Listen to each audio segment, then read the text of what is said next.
Тенгиз Айтматов, первый учитель. Я открываю настежь окна. В комнату вливается поток свежего воздуха.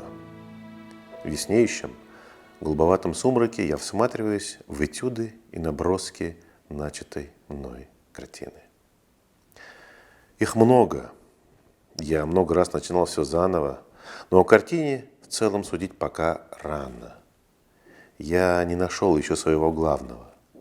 Того, что приходит вдруг так неотвратимо, с такой нарастающей ясностью и необъяснимым, неуловимым звучанием в душе, как эти ранние летние зори. Я хожу в предрассветной тиши и все думаю. И так каждый раз. Каждый раз я убеждаюсь в том, что моя картина еще только замысел. Я не сторонник того, чтобы заранее говорить и оповещать даже близких друзей о незаконченной вещи. Не потому, что я слишком ревниво отношусь к своей работе. Просто мне думается, трудно угадать, каким вырастет ребенок, который сегодня еще в люльке. Также трудно судить и о незавершенном, невыписанном произведении. Но на этот раз я изменяю своему правилу. Я хочу во всеуслышание заявить, а вернее поделиться с людьми своими мыслями о еще не написанной картине. Это не прихоть. Я не могу поступить иначе, потому что чувствую, мне одному это не по плечу. История, всколыхнувшая мне душу. История, побудившая меня взяться за кисть, кажется мне настолько огромной, что я один не могу ее объять. Я боюсь не донести. Я боюсь расплескать полную чашу. Я хочу, чтобы люди помогли мне советом, подсказали решение, чтобы они хотя бы мысленно стали со мной рядом у мольберта, чтобы они волновались вместе со мной. Не пожалейте жара своих сердец. Подойдите поближе. Я обязан рассказать вам эту историю. Наш айыл Күркіреу расположен в предгорьях на широком плато, куда сбегаются из многих ущелий шумливые горные речки. Пониже аила раскинулась желтая долина, огромная казахская степь, окаймленная отрогами черных гор до темной черточкой железной дороги, уходящей за горизонт на запад через равнину. А над аилом на бугре стоят два больших тополя. Я помню их с тех пор, как помню себя. С какой стороны не подъедешь к нашему Күркіреу, прежде всего увидишь эти два тополя. Они всегда на виду, точно маяки на горе. Даже и не знаю, чем объяснить. То ли потому, что впечатления детских лет особенно дороги человеку, то ли это связано с моей профессией художника. Но каждый раз, когда я, сойдя с поезда, еду через степь к себе в аил, я первым долгом издали ищу глазами родные мои тополя. Как бы высокие они ни были, вряд ли так уж сразу можно увидеть их на таком расстоянии. Но для меня они всегда ощутимы, всегда видны. Сколько раз приходилось возвращаться в Күркіреу из дальних краев, и всегда с щемящей тоской я думал, скоро ли увижу их, тополей-близнецов. Скорее бы приехать в аил, скорее бы бугорок к тополям, а потом стоять под деревьями и долго до упоения слушать шум листвы. В нашем аиле сколько угодно всяких деревьев, но эти тополя особенные. У них свой особый язык, и должно быть своя особая певучая душа. Когда не придешь сюда, днем ли, ночью ли, они раскачиваются, перехлестываясь ветвями и листьями, шумят неумолчно на разные лады. То кажется, будто тихая волна прилива плещется о песок, то пробежит по ветвям, словно незримый огонек, страстный, горячий шепот, то вдруг на мгновение, затихнув, тополя разом всей взбудораженной листвой шумно вздохнут, будто тоскуя о ком-то. А когда набегает грозовая туча и буря, взламывая ветви, обрывает листву, тополя, упруго раскачиваясь, гудят как бушующее пламя. Позже, много лет спустя, я понял тайну двух тополей. Они стоят на возвышенности, открытые всем ветрам и отзываются на малейшее движение воздуха. Каждый листик чутко улавливает легчайшее дуновение. Но открытие этой простой истины вовсе не разочаровало меня, не лишило того детского восприятия, которое я сохраняю по сей день. И по сей день эти два тополя на бугре кажутся мне необыкновенными, живыми. Там, подле них, осталось мое детство, как осколок зеленого волшебного стеклышка. Последний день учебы, перед началом летних каникул, мы, мальчишки, мчались сюда разорять птичьи гнезда. Всякий раз, когда мы с гиканьем и свистом сбегали на бугор, тополя-великаны, покачиваясь из стороны в сторону, вроде бы приветствовали нас своей прохладной тенью и ласковым шелестом листьев. А мы, босоногие сорванцы, подсаживаясь друг на друга, карабкались вверх по сучьям и веткам, поднимая переполох в птичьем царстве. Стаи встревоженных птиц с криком носились над нами. Но нам все было нипочем. Куда там? Мы сбирались все выше и выше. А ну, кто смелее и ловчее? И вдруг с огромной высоты, с высоты птичьего полета, точно по волшебству открывались перед нами дивный мир простора и света. Нас поражало величие земли. Затаив дыхание, мы замирали каждый на своем ветке и забывали о гнездах и птицах. Колхозная конюшня, которую мы считали самым большим зданием на свете, отсюда казалась нам обыкновенным сарайчиком. А за аилом терялась в смутной мареве распростертая целинная степь. Мы всматривались в ее сизые дали, насколько хватало глаз, и видели еще много-много земель, о которых прежде не подозревали. Видели реки, о которых прежде не ведали. Реки серебрились на горизонте тоненькими ниточками. Мы думали, притаивших на ветках, это ли край света? Или даже есть такое же небо, такие же тучи, степи и реки. Мы слушали притаивших на ветках неземные звуки ветров, а листья в ответ нам дружно нашептывали о заманчивых, загадочных краях, что скрывались за сизыми далями. Я слушал шум тополей, и сердце меня колотило от страха и радости. И под этот неумолчный шелест я силился представить себе те далекие дали. Лишь об одном, оказывается, я не думал в ту пору. Кто посадил здесь эти деревья? О чем мечтал? О чем говорил этот неизвестный, опуская в землю корни деревцев? С какой надеждой растил он их здесь, на взгорье? Этот бугор, где стояли тополя, у нас почему-то назвали школой Дюшена. Помню, если случалось что-то кому-то искать пропавшую лошадь, и человек обращался к встречному: «Слушай, не видел ли ты моего Гнедова?» Ему чаще всего отвечали: «Вон наверху, возле школы Дюшена, паслись ночью кони. Сходи, может, ты и своего там найдешь». Подражая взрослым, мы, мальчишки, не задумываясь, повторяли: «Айда, ребята, в школу Дюшена, на тополя воробьев разгонять». Рассказывали, что когда-то на этом бугре была школа. Мы и следа ее не застали. В детстве я не раз пытался найти хотя бы развалины, бродил, искал, но ничего не обнаружил. Потом мне стало казаться странным, что голый бугор назывался школой Дюшена. Я как-то спросил у стариков, кто он такой, тот Дюшен. Один из них небрежно махнул рукой. Кто такой Дюшен? Да тот самый, что и сейчас тут живет, из рода хромой овцы. Давно это было. Дюшен в ту пору комсомольцем был. На бугре том стоял чей-то заброшенный сарай. А Дюшен там школу открыл, детей учил. Да разве что школа была, название одно. Ох, интересные же были времена. Тогда кто мог схватиться за гриву коня и вдеть ногу в стремя, тот сам себе начальник. Так и Дюшен. Что взбрело ему в голову, то и сделал. А теперь и камешки не найдешь от того сарайчика. Одна польза, что название осталось. Я мало знал Дюшена. Помнится, это был пожилой уже человек, высокий, угловатый, с нависшими орлиными бровями. Его двор был по ту сторону реки, на улице 2-й бригады. Когда еще жил в Аиле, Дюшен работал колхозным мирабом и вечно пропадал на полях. Изредка он проезжал по нашей улице, подвязав к седлу большой кетмень. И конь его был похож чем-то на хозяина, такой же костлявый, тонконогий. А потом Дюшен постарел, и говорили, что он стал возить почту. Но это к слову, дело в другом. В моем тогдашнем понятии комсомолец — это горячий на работу и на слово джигит.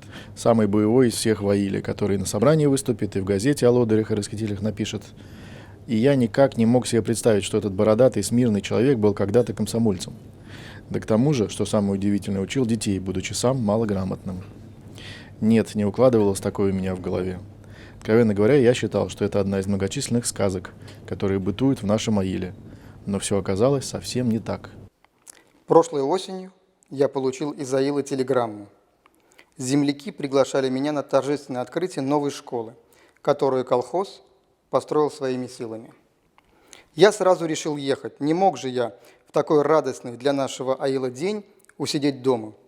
Я выехал даже на несколько дней раньше. Поброжу, думал, погляжу, сделаю новые зарисовки. Из приглашенных ждали, оказывается, и академика Сулайманову.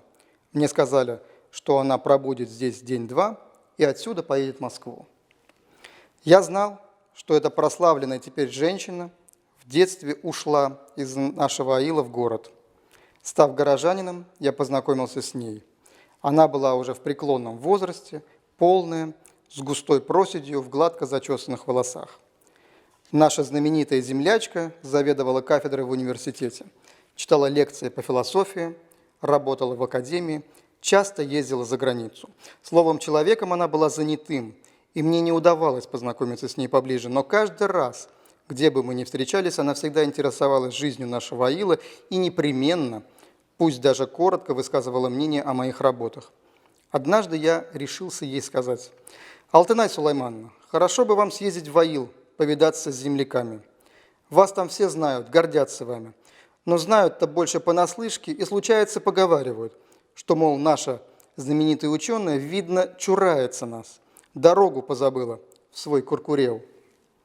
Надо бы, конечно, съездить. Невесело улыбнулась тогда Алтынай Сулаймановна. Я и сама давно мечтаю побывать в Куркурел. Век уже там не была.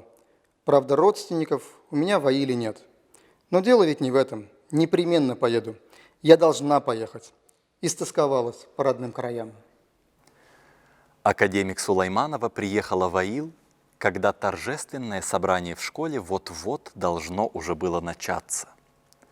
Колхозники увидели в окно ее машину, и все повалили на улицу.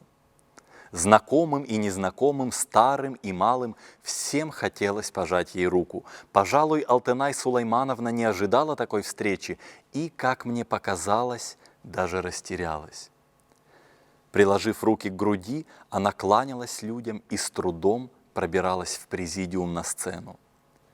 Наверное, не раз на своем веку Алтынай Сулаймановна бывала на торжественных собраниях, и встречали ее, наверное, всегда и с радостью, и с почестями. Но здесь, в обыкновенной сельской школе, радушие земляков очень растрогало ее, взволновало, и она все пыталась скрыть непрошенные слезы. После торжественной части пионеры повязали дорогой гостье красный галстук, преподнесли цветы и ее именем открыли почетную книгу новой школы. Потом был концерт школьной самодеятельности, очень интересный и веселый, после которого директор школы пригласил нас, гостей, учителей и активистов колхоза, к себе. И здесь не могли нарадоваться приезду Алтынай Сулаймановны. Ее посадили на самое почетное место, украшенное коврами, и всячески старались подчеркнуть свое к ней уважение. Как всегда в таких случаях было шумно, гости оживленно разговаривали, провозглашали тосты, но вот в дом вошел местный паренек и подал хозяину пачку телеграмм. Телеграммы пошли по рукам, бывшие ученики поздравляли своих земляков с открытием школы. «Слушай, а телеграммы эти старик Дюйшен привез?» – спросил директор. «Да», – ответил парень. «Всю дорогу, – говорит, – подстегивал коня, хотел поспеть к собранию, чтобы при народе прочитали. Опоздал малость наш аксакал, огорченный приехал. Так что ж он там стоит, пусть слезает с коня, зови его». Парень вышел позвать Дюйшена. Алтынай Сулаймановна, сидевшая рядом со мной, почему-то встрепенулась и как-то странно, словно внезапно вспомнив о чем-то, спросила у меня, о каком это Дюйшене говорят. А это колхозный почтальон Алтынай Сулеймановна. Вы знаете старика Дюйшена? Она неопределенно кивнула, потом попыталась было встать, но в этот момент мимо окна кто-то стопотом проехал на коне, и парень, вернувшийся назад, сказал хозяину: Я звал его, Агай, но он уехал. Ему еще надо письма развозить. Ну и пусть развозит, незачем его задерживать. Потом со стариками посидит. Недовольно проговорил кто-то. О, вы не знаете нашего Дюйшена. Он человек закона. Пока дело не выполнит, никуда не завернет. Верно, странный он человек. После войны вышел из госпиталя, на Украине это было, и остался там жить. Всего лет 5, как вернулся. Умирать, говорит, вернулся на родину. Всю жизнь бобылем так и живет. А все-таки зайти бы ему сейчас. Ну да ладно. И хозяин махнул рукой. Товарищи, когда-то мы учились, если кто-то помнит, в школе Дюйшена. Один из почтеннейших людей Аила поднял бокал. А сам-то он наверняка не знал всех букв алфавита. Говоривший зажмурил при этом глаза и покачал головой. Весь вид его выражал и удивление, и насмешку. А ведь и правда, было так, отозвалось несколько голосов, кругом засмеялись. Что уж там говорить, чего только не затевал тогда Дюйшен, а мы-то ведь всерьез считали его учителем. Когда смех утих, человек, поднявший бокал, продолжал. Ну а теперь люди выросли на наших глазах. Академик Алтынай известна на всю страну. Почти все мы со средним образованием, а многие имеют высшее. Сегодня мы открыли у себя в Аиле новую среднюю школу. Одно это уже говорит, насколько изменилась жизнь. Так давайте, земляки, выпьем за то, чтобы впредь сыновья и дочери Куркурео были передовыми людьми своего времени. Все опять зашумели, дружно поддержав тост, и только Алтынай Сулаймановна покраснела, чем-то очень смущенная, и лишь пригубила бокал. Но празднично настроенные люди, занятые разговорами, не замечали ее состояния. Алтынай Сулаймановна несколько раз взглянула на часы, а потом, когда гости вышли на улицу, я увидел, что она стоит в стороне от всех у арыка и пристально смотрит на осенние тополя. Солнце было на закате, у сиреневой черточки далекой сумеречной степи. Оно светило оттуда меркнущим светом, окрашивая верхушки тополей тусклым печальным багрянцем. Сейчас они листву роняют, а посмотрели бы на эти тополя весной, в пору цвета, сказал я ей. И я об этом же думаю, вздохнула Алтынай Сулаймановна и, помолчав, добавила, словно бы про себя. Да, у всего живого есть своя весна и своя осень. По ее увядающему со множеством мелких морщинок вокруг глаз лицу пробежала грустная, задумчивая тень. Она смотрела на тополя как-то очень по-женски горестно, и я вдруг увидел, что передо мной стоит не академик Сулайманова, а самая обыкновенная киргизская женщина, бесхитростная и в радостях, и в печалях. Эта ученая женщина, видимо, вспомнила сейчас ту пору своей юности, которой, как поется в наших песнях, не докричишься с самой высокой горной вершины. Она, кажется, хотела что-то сказать, глядя на тополя, но потом, наверное, передумала и порывисто надела очки, которые держала в руке. Московский поезд здесь проходит, кажется, в 11. Да, в 11 ночи. Значит, мне надо собираться. Почему вдруг, Алтынай Сулаймановна, вы же обещали побыть здесь несколько дней, народ вас не отпустит? Нет, у меня срочные дела. Я должна сейчас же ехать. Как не уговаривали ее земляки, как не выражали они свою обиду, Алтынай Сулаймановна была неутолима. Тем временем стало смеркаться. Огорченные земляки посадили ее в машину, взяв слово, что она приедет в другой раз на неделю, а то и больше. Я поехал проводить Алтынай Сулаймановну до станции. Почему Алтынай Сулаймановна так неожиданно заторопилась? Обидеть земляков, тем более в такой день, мне казалось просто неразумным. По дороге я несколько раз собирался спросить ее об этом, но не посмел. Не потому что боялся показаться бестактным, просто я понял, что она все равно ничего не скажет. Всю дорогу она ехала молча, о чем-то крепко задумавшись. На станции я все-таки спросил ее: «Алтынай Сулаймановна, вы чем-то расстроены? Может, мы обидели вас?» «Ну что вы, и не смейте так думать. На кого я могла обидеться? Разве что на себя». «Да, на себя можно было, пожалуй, обидеться». Так и уехала Алтынай Сулаймановна. Я вернулся в город и через несколько дней неожиданно получил от нее письмо, сообщая о том, что она задержится в Москве дольше, чем предполагала. Алтынай Сулаймановна писала: «Хотя у меня множество важных и срочных дел, я решила все отложить и написать вам это письмо. Если вам покажется интересным то, что я здесь пишу, я вас убедительно прошу подумать над тем, как это можно будет использовать, чтобы поведать людям обо всем, что я расскажу. Я считаю, что это нужно не только нашим землякам, это нужно всем, в особенности молодежи. К такому убеждению я пришла после долгих раздумий. Это моя исповедь перед людьми. Я должна исполнить свой долг.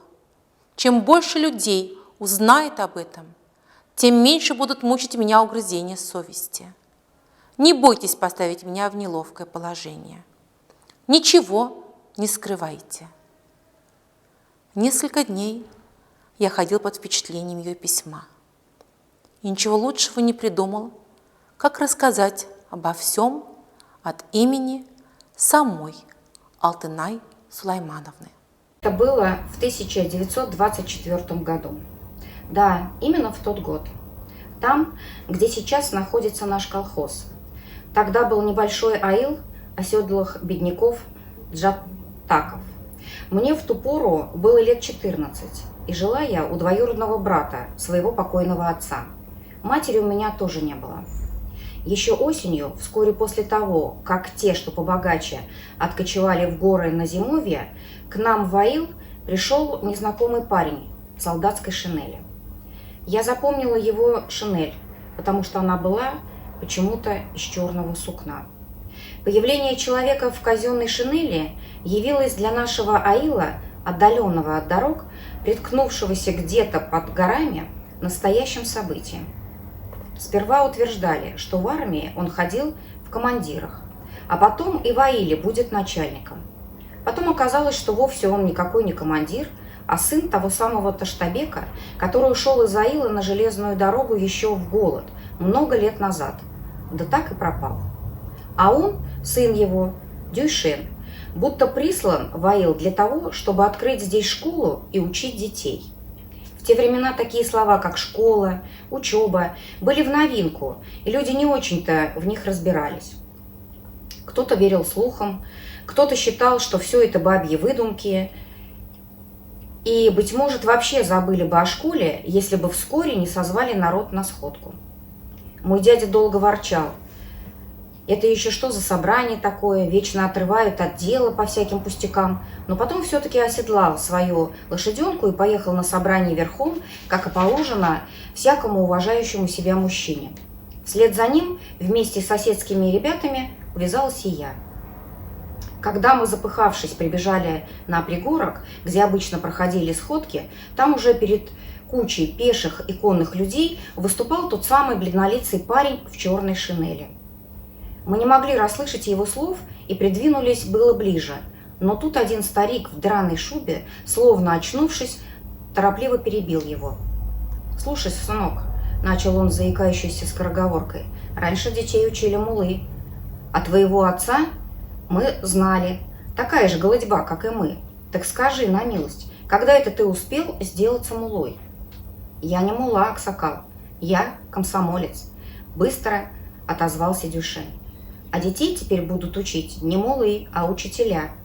Я обучался грамоте в армии и до этого малость учился. Вот какой я мула». «Ну, это дело». «Молодец», — раздались одобрительные возгласы. «Так вот, комсомол послал меня учить ваших детей. А для этого нам нужно какое-нибудь помещение. Я думаю устроить школу с вашей помощью, конечно, вот в той старой конюшне, что стоит на бугре. Что скажете на это, земляки?» Люди замялись, как бы прикидывая в уме. Куда он гнет, этот пришлый? Молчание прервал Сатымкул-спорщик, прозванный так за свою несговорчивость. Он давно уже прислушивался к разговорам, облокотясь на луку седла, и изредка поплевывал сквозь зубы. «Ты постой, парень!» – проговорил Сатымкул, прищуривая глаз, словно бы прицеливаясь. «Ты лучше скажи, зачем она нам, школа?» «Как зачем?» – растерялся Дюшен. «А верно ведь!» – подхватил кто-то из толпы, и все разом зашевелились, зашумели. «Мы испокон веков живем дихканским трудом, нас китмень кормит, и дети наши будут так жить. На кой черт им учение? Грамотоначальникам требуется, а мы народ простой, и не морочь нам голову!» Голоса приутихли. «Так неужели вы против того, чтобы ваши дети учились?» – спросил ошарашенный Дюшен, пристально вглядываясь в глаза окруживших его людей. «А если против, то что, силком заставишь? Прошли те времена, мы теперь народ свободный, как хотим, так и будем жить!» Кровь схлынула с лица Дюшена. Обрывая дрожащими пальцами крючки шинели, он вытащил из кармана гимнастерки лист бумаги, сложенный вчетверо, и, торопливо развернув его, поднял над головой. «Значит, вы против этой бумаги, где сказано об учении детей, где поставлена печать советской власти? А кто вам дал землю, воду? Кто дал вам волю? Ну, кто против советской власти? Кто? Отвечай!» Он выкрикнул слово «отвечай» с такой звенящей, гневной силой, что оно, как пуля, прорезало теплынь осенней тиши и, словно выстрел, отозвалось коротким эхом в скалах. Никто не проронил ни слова. Люди молчали, понурив голову. «Мы, бедняки», — уже тихо проговорил Дюшен. «Нас всю жизнь топтали и унижали. Мы жили в темноте, а теперь советская власть хочет, чтобы мы увидели свет, чтобы мы научились читать и писать, а для этого надо учить детей». Дюшен выжидающе умолк, и тогда тот самый в дранной шубе, что спрашивал его, как он сделался муллой, пробормотал примирительным тоном: «Ладно уж, учи, если тебе охота. Нам-то что? Мы не против закона. Но я прошу вас помочь мне. Нам надо отремонтировать эту байскую конюшню на горе. Надо перекинуть мост через речку. Дрова нужны школе». «Погоди, Джигит, очень уж ты прыткий», — оборвал Дюшена несговорчивый Сатымкул. Сплюнув сквозь зубы, он опять прищурил глаз, словно бы прицеливаясь. «Вот ты на весь аил кричишь, школу буду открывать, а поглядеть на тебя, ни шубы на тебе, ни коня под тобой, ни землицы спаханной в поле, хоть бы с ладонь, ни единой скотинки во дворе. Так как же ты думаешь жить, дорогой человек? Разве что чужие табуны угонят?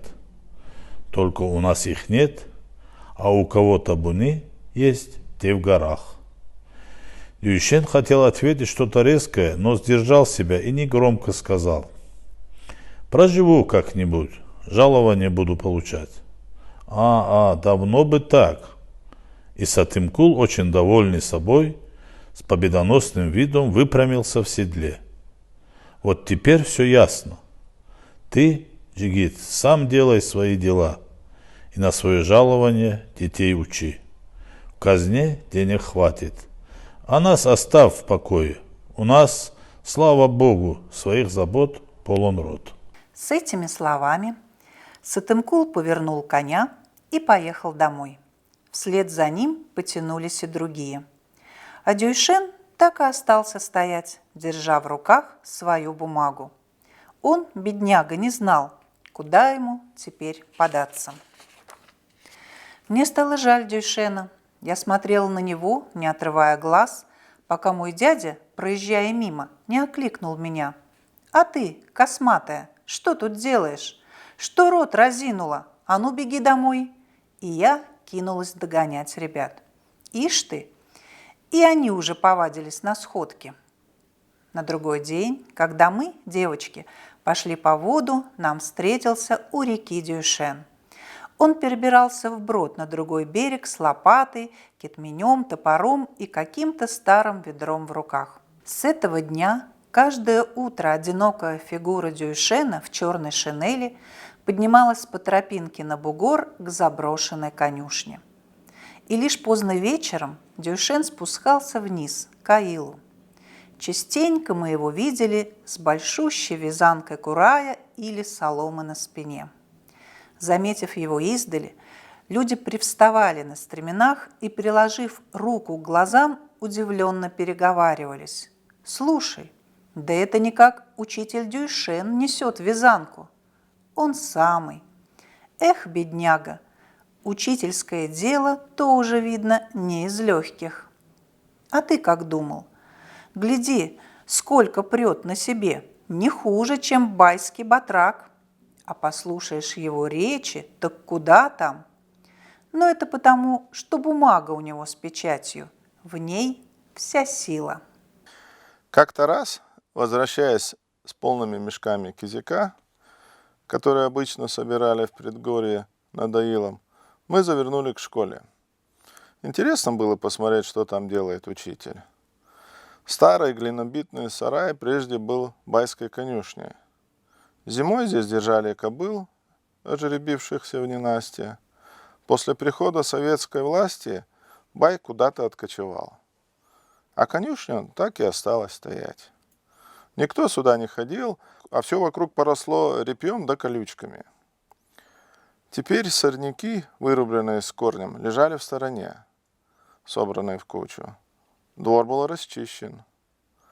Обвалившиеся, размытые дождями стены были подмазаны глиной, а скособоченная, рассохшая дверь, вечно болтавшаяся на одной петле, оказалась починенной и прилаженной на место. Когда мы опустили свои мешки на землю, чтобы немного отдохнуть, из дверей вышел Дюйшен, весь заляпанной глиной. Увидев нас, он удивился, а потом приветливо улыбнулся, стирая с лица пот. «Откуда вы, девочки?» Мы сидели на земле подле мешков и смущенно переглядывались. Дюйшен понял, что мы молчим от застенчивости, и ободряюще подмигнул нам. «Мешки-то больше вас самих. Очень хорошо, девочки, что заглянули сюда. Вам ведь здесь учиться, а школа ваша, можно сказать, почти готова. Только что сложил в углу что-то вроде печки и даже трубу вывел над крышей. Видите, какая? Теперь осталось топливо на зиму заготовить. Да ничего, курая много вокруг. А на пол постелим побольше соломы и начнем учебу. Ну как, хотите учиться? Будете ходить в школу?» Я была старше всех подруг, и поэтому решилась ответить. «Если тетка отпустит, буду ходить», — сказала я. «Ну почему же не отпустит?» «Отпустит, конечно. А как тебя звать?» «Алтынай», — ответила я, прикрывая ладонью колено, видневшееся сквозь дыру на подоле. «Алтынай — хорошее имя». Он улыбнулся как-то хорошо, что на сердце потеплело. «Ты чья будешь?» Я промолчала. Я не любила, когда меня жалели. «Сирота она, у дяди живет», — подсказали подруги. «Так вот, Алтынай», — снова улыбнулся мне Дюйшен, — «ты и других ребят веди в школу, ладно? И вы, девочки, приходите. Ладно, дяденька, меня учителем зовите. А хотите посмотреть школу? Заходите, не робейте». «Нет, мы пойдем, нам надо домой», — застеснялись мы. «Ну хорошо, бегите домой. Посмотрите потом, когда придете учиться, а я еще раз схожу за курай, пока не стемнело». Прихватив веревку и серп, Дюйшен пошел в поле. Мы тоже поднялись, взвалили на спины мешки и засеменили к Аилу. Мне вдруг пришла в голову неожиданная мысль. «Стойте, девочки!» — крикнула я своим подругам. «Давайте высыплем кизяки в школе. Все больше топлива на зиму будет. А домой мы придем с пустыми руками. Ишь ты, умная какая! Да мы вернемся и насобираем еще. Нет уж, поздно будет, дома заругают». И уже неожидаемо девочки заторопились домой. До сих пор не могу понять, что заставило меня в тот день решиться на такое дело. То ли я обиделась на подруг за то, что не послушались меня, и потому решила настоять на своем, то ли от того, что с малых лет моя воля, мои желания были захоронены под окриками и подзатыльниками грубых людей. Но мне вдруг захотелось хоть чем-нибудь отблагодарить незнакомого в сущности человека за его улыбку, от которой потеплело на сердце, за его небольшое доверие ко мне, за его несколько добрых слов. И я хорошо знаю, я убеждена в этом, что настоящая судьба моя, вся моя жизнь со всеми ее радостями и муками началась именно в тот день, с того самого мешка кизяка. Я говорю так, потому что именно в тот день я первый раз за всю свою жизнь, не задумываясь, не боясь наказания, решила и сделала то, что посчитала нужным. Когда подружки покинули меня, я бегом вернулась к школе Дюшейна, опорожнила мешок под дверью и тут же пустилась со всех ног по лощинам и балкам предгорья собирать кизяк. Я бежала, не думая куда, словно бы от избытка сил, и сердце мое билось в груди так радостно, словно бы я совершила величайший подвиг. И солнце словно бы знало, от чего я так счастлива. Да, я верю, что оно знало. Почему я так легко и вольно бегу? Потому что я сделала маленькое, доброе дело. Солнце уже склонилось к холмам, но оно, казалось, мне медлило, не скрывалось. Оно хотело наглядеться на меня. Оно украшало мою дорогу.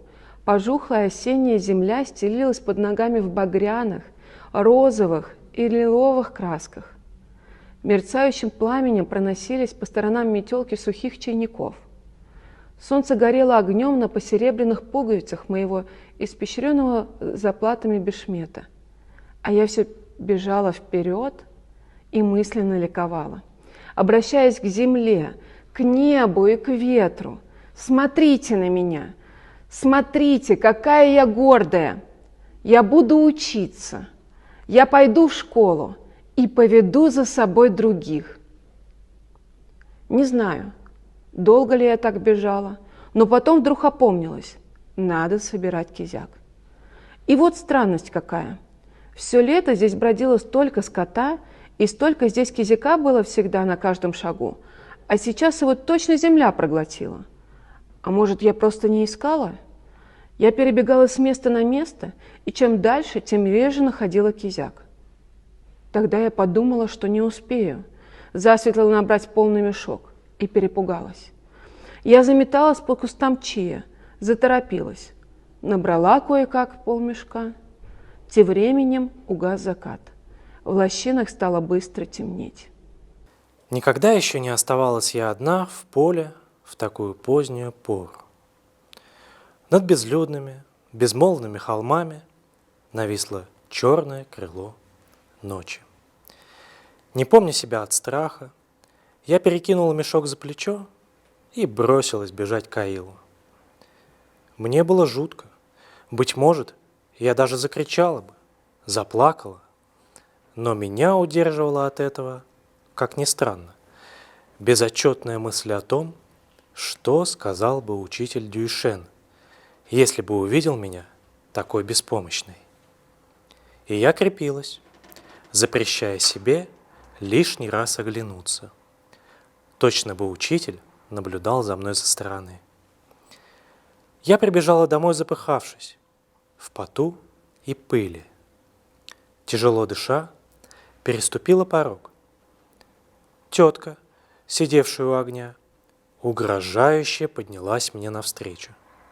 Она была злая и грубая женщина. «Ты где это пропадала?» Подступила она ко мне, и я слова не успела вымолвить, как она выхватила у меня мешок и швырнула его в сторону. «И это все, что ты собрала за весь день?» Подружки мои, оказывается, успели ей насплетничать. «Ах ты, черномазая тварь! Что тебя понесло в школу? Почему ты не подохла там, в этой школе?» Тетка схватила меня за ухо и принялась колотить по голове. Сирота поганая, волчонок никогда не станет собакой. У людей дети в дом тащат, а она из дома. Я тебе покажу школу. Посмей только близко подойти, ноги переломаю. Ты у меня попомнишь школу. Я молчала. Я только старалась не кричать. Но потом, приглядывая за огнем в очаге, я плакала беззвучно, украдкой, тихо поглаживая нашу серую кошку. А кошка, между прочим, всегда знала, когда я плачу, и прыгала ко мне на колени. Я плакала не от теткиных побоев, нет. К ним мне было не привыкать. Я плакала потому, что поняла. Тетка ни за что не пустит меня в школу. Дня через 2 после этого ранним утром в Аиле беспокойно залаяли собаки. Послышались громкие голоса. Оказывается, это Дюйшен ходил по дворам, собирая детей в школу. Тогда не было улиц.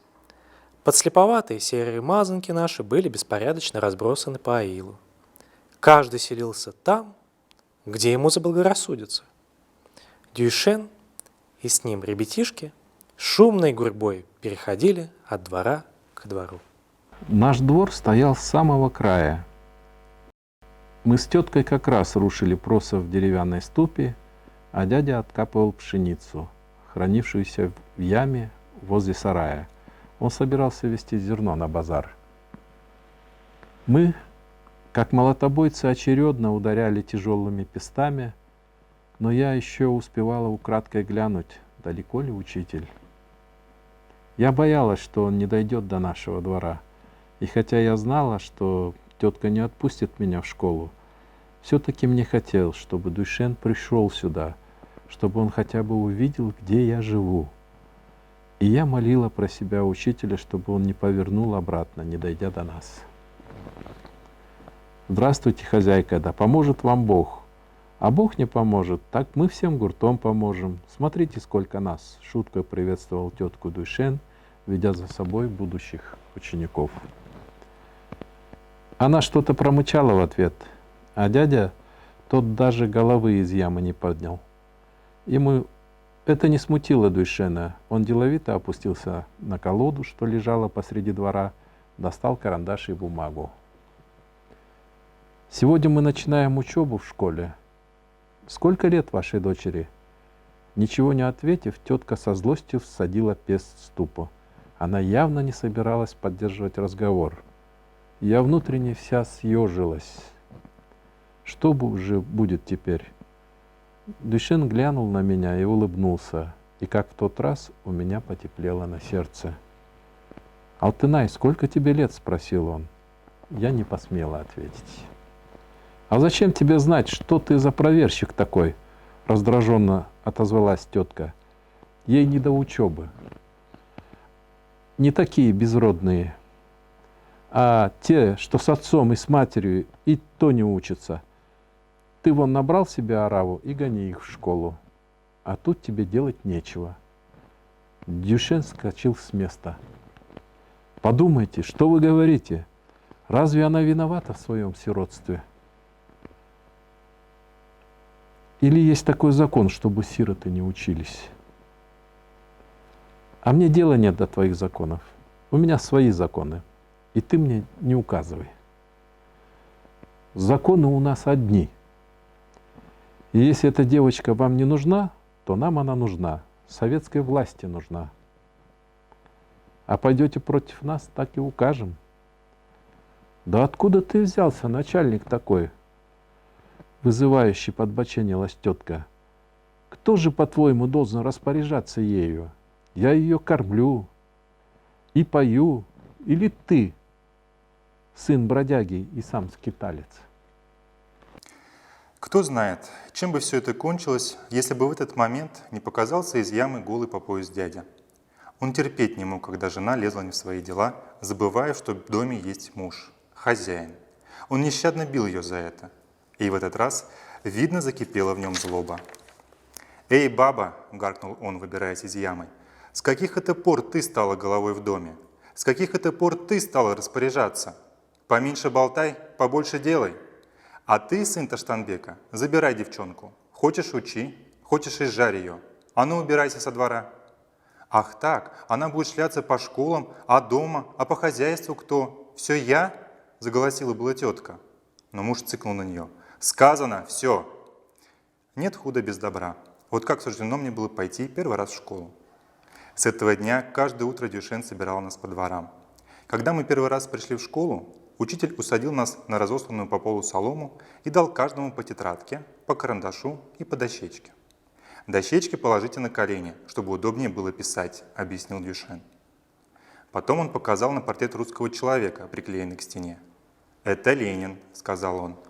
На всю жизнь запомнила я этот портрет. Впоследствии он мне почему-то больше не встречался, и про себя я называю его дюшеновским.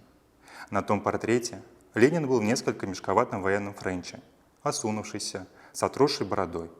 Раненая рука его висела на повязке, из-под кепки, сдвинутой на затылок, спокойно смотрели внимательные глаза. Их мягкий согревающий взгляд, казалось, говорил нам: «Если бы вы знали, дети, какое прекрасное будущее ожидает вас». Мне казалось в ту тихую минуту, что он и в самом деле думал о моем будущем. Судя по всему, у Дюшена давно хранился этот портрет, отпечатанный на простой плакатной бумаге. Он потерся на сгибах, края его обтрепались. Но кроме этого портрета больше ничего в школьных стенах не было. «Я научу вас, дети, читать и считать. Покажу, как пишутся буквы и цифры», — говорил Дюшен. «Буду учить вас всему, что знаю сам». И действительно, он учил нас всему, что знал сам, проявляя при этом удивительное терпение. Склоняясь над каждым учеником, он показывал, как нужно держать карандаш, а потом с увлечением объяснял нам непонятные слова. Думаю я сейчас об этом и диву даюсь. Как этот малограмотный парень, сам с трудом читавший по слогам, не имевший под рукой ни единого учебника, даже самого обыкновенного букваря, как он мог отважиться на такое поистине великое дело? Шутка ли учить детей, чьи деды и прадеды до 7-го колена были неграмотны? И, конечно же, Дюшен не имел ни малейшего представления о программе методики преподавания. Вернее всего, он и не подозревал о существовании таких вещей. Дюшен учил нас так, как умел, как мог, как казалось ему нужным, что называется по наитию. Но я больше чем убеждена, что его чистосердечный энтузиазм, с которым он взялся за дело, не пропал даром. Сам того не ведая, он совершил подвиг. Да, это был подвиг, потому что в те дни нам, киргизским детям, никогда не бывавшим за пределами аила, в школе, если можно так назвать, ту самую мазанку с зияющими щелями, через которые всегда были видны снежные вершины, вдруг открылся новый, неслыханный и невиданный прежде мир. Именно тогда мы узнали, что город Москва, где живет Ленин, во много-много раз больше, чем Ауля-ата, чем даже Ташкент, и что есть на свете моря большие-большие, как Таласская долина, и что по тем морям плавают корабли, громадные, как горы. Мы узнали о том, что керосин, который привозят с базара, добывается из-под земли. И мы уже тогда твердо верили, что когда народ заживет побогаче, наша школа будет помещаться в большом белом доме с большими окнами, и что ученики там будут сидеть за столами. Кое-как постигнув азы, еще не умея писать «мама», «папа», мы уже вывели на бумаге «Ленин». Наш политический словарь состоял из таких понятий, как бай, батрак, советы.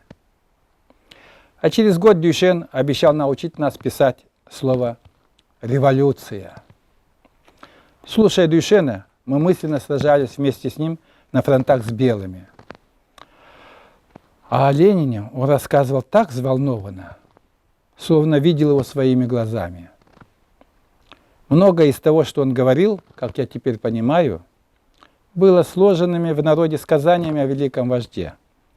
Но для нас, дюшеновых учеников, все это представлялось такой же истиной, как то, что молоко белое. Однажды, без всякой задней мысли, мы спросили: «Учитель, а вы с Лениным за руку здоровались?» И тогда наш учитель сокрушенно покачал головой. «Нет, дети, я никогда не видел Ленина».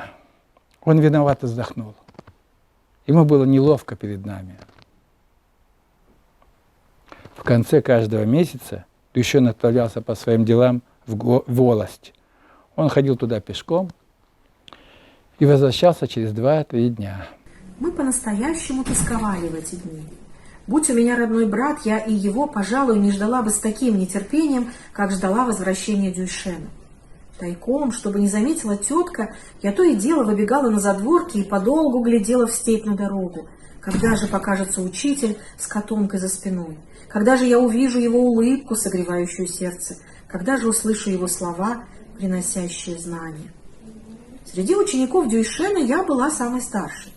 Возможно, поэтому я и училась лучше других. Хотя, мне кажется, не только поэтому. Каждое слово учителя, каждая буква, показанная им, все для меня было свято. И не было для меня ничего важнее на свете, чем постигнуть то, чему учил Дюйшен.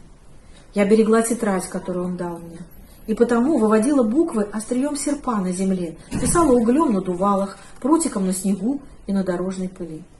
И не было для меня на свете никого ученее и умнее Дюйшена. Дело шло к зиме. До первых снегов мы ходили в школу вброд через каменистую речку, что шумела под бугром. А потом ходить стало невмоготу. Ледяная вода обжигала ноги. Особенно страдали малыши, у них даже слезы навертывались на глаза.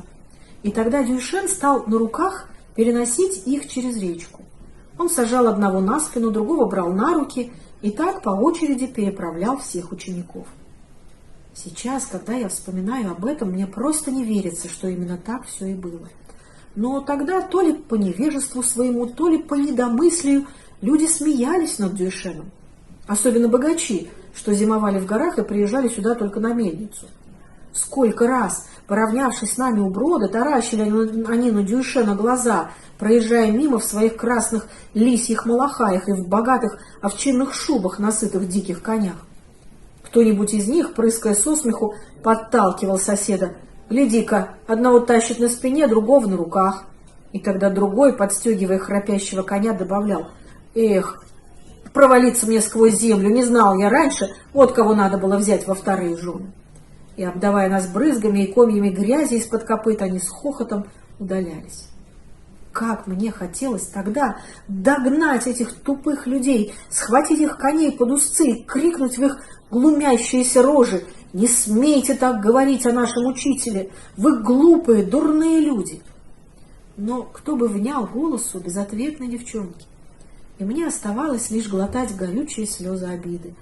А Дюйшен точно бы и не замечал оскорблений, вроде бы ничего такого и не слышал. Придумает, бывало, какую-нибудь шутку-прибаутку и заставит нас смеяться, позабыв обо всем. Сколько ни старался Дюйшен, не удавалось ему достать леса, чтобы построить мостик через речку. Как-то раз, возвращаясь из школы и переправив малышей, мы остались с Дюйшеном на берегу. Решили соорудить из камней и дерна переступки, чтобы больше не мочить ноги. Если рассудить по справедливости, то стоило жителям нашего аила собраться, да сообща перебросить через поток 2-3 лисины, глядишь, и мост для школьников был бы готов. Но в том-то и дело, что в те дни люди по темноте своей не придавали значения учебе, а Дюйшена считали в лучшем случае чудаком, который возится с ребятишками от нечего делать.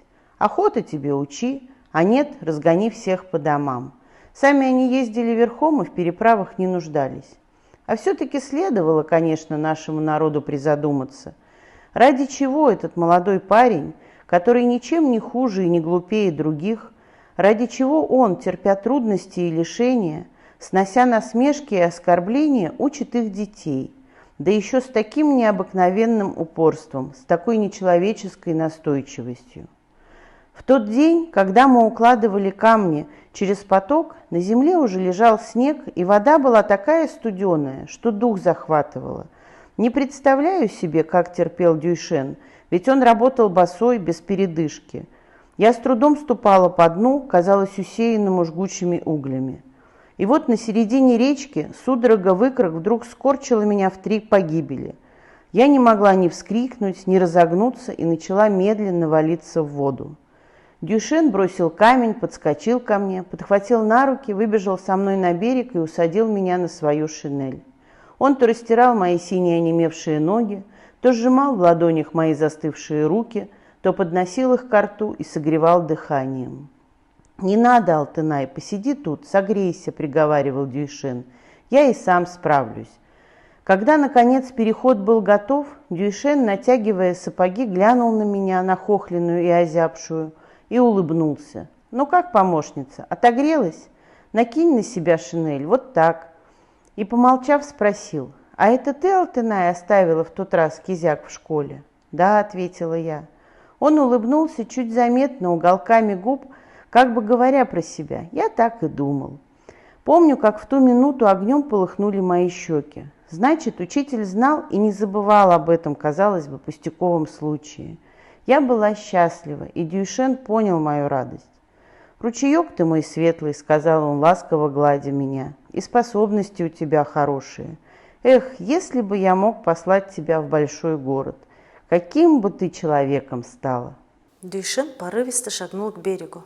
И сейчас он стоит перед моими глазами, как стоял тогда у шумливой каменистой речки, закинув руки на затылок, и смотрит устремленными вдаль сияющими глазами на белые облака, гонимые ветром над горами. О чем он думал тогда?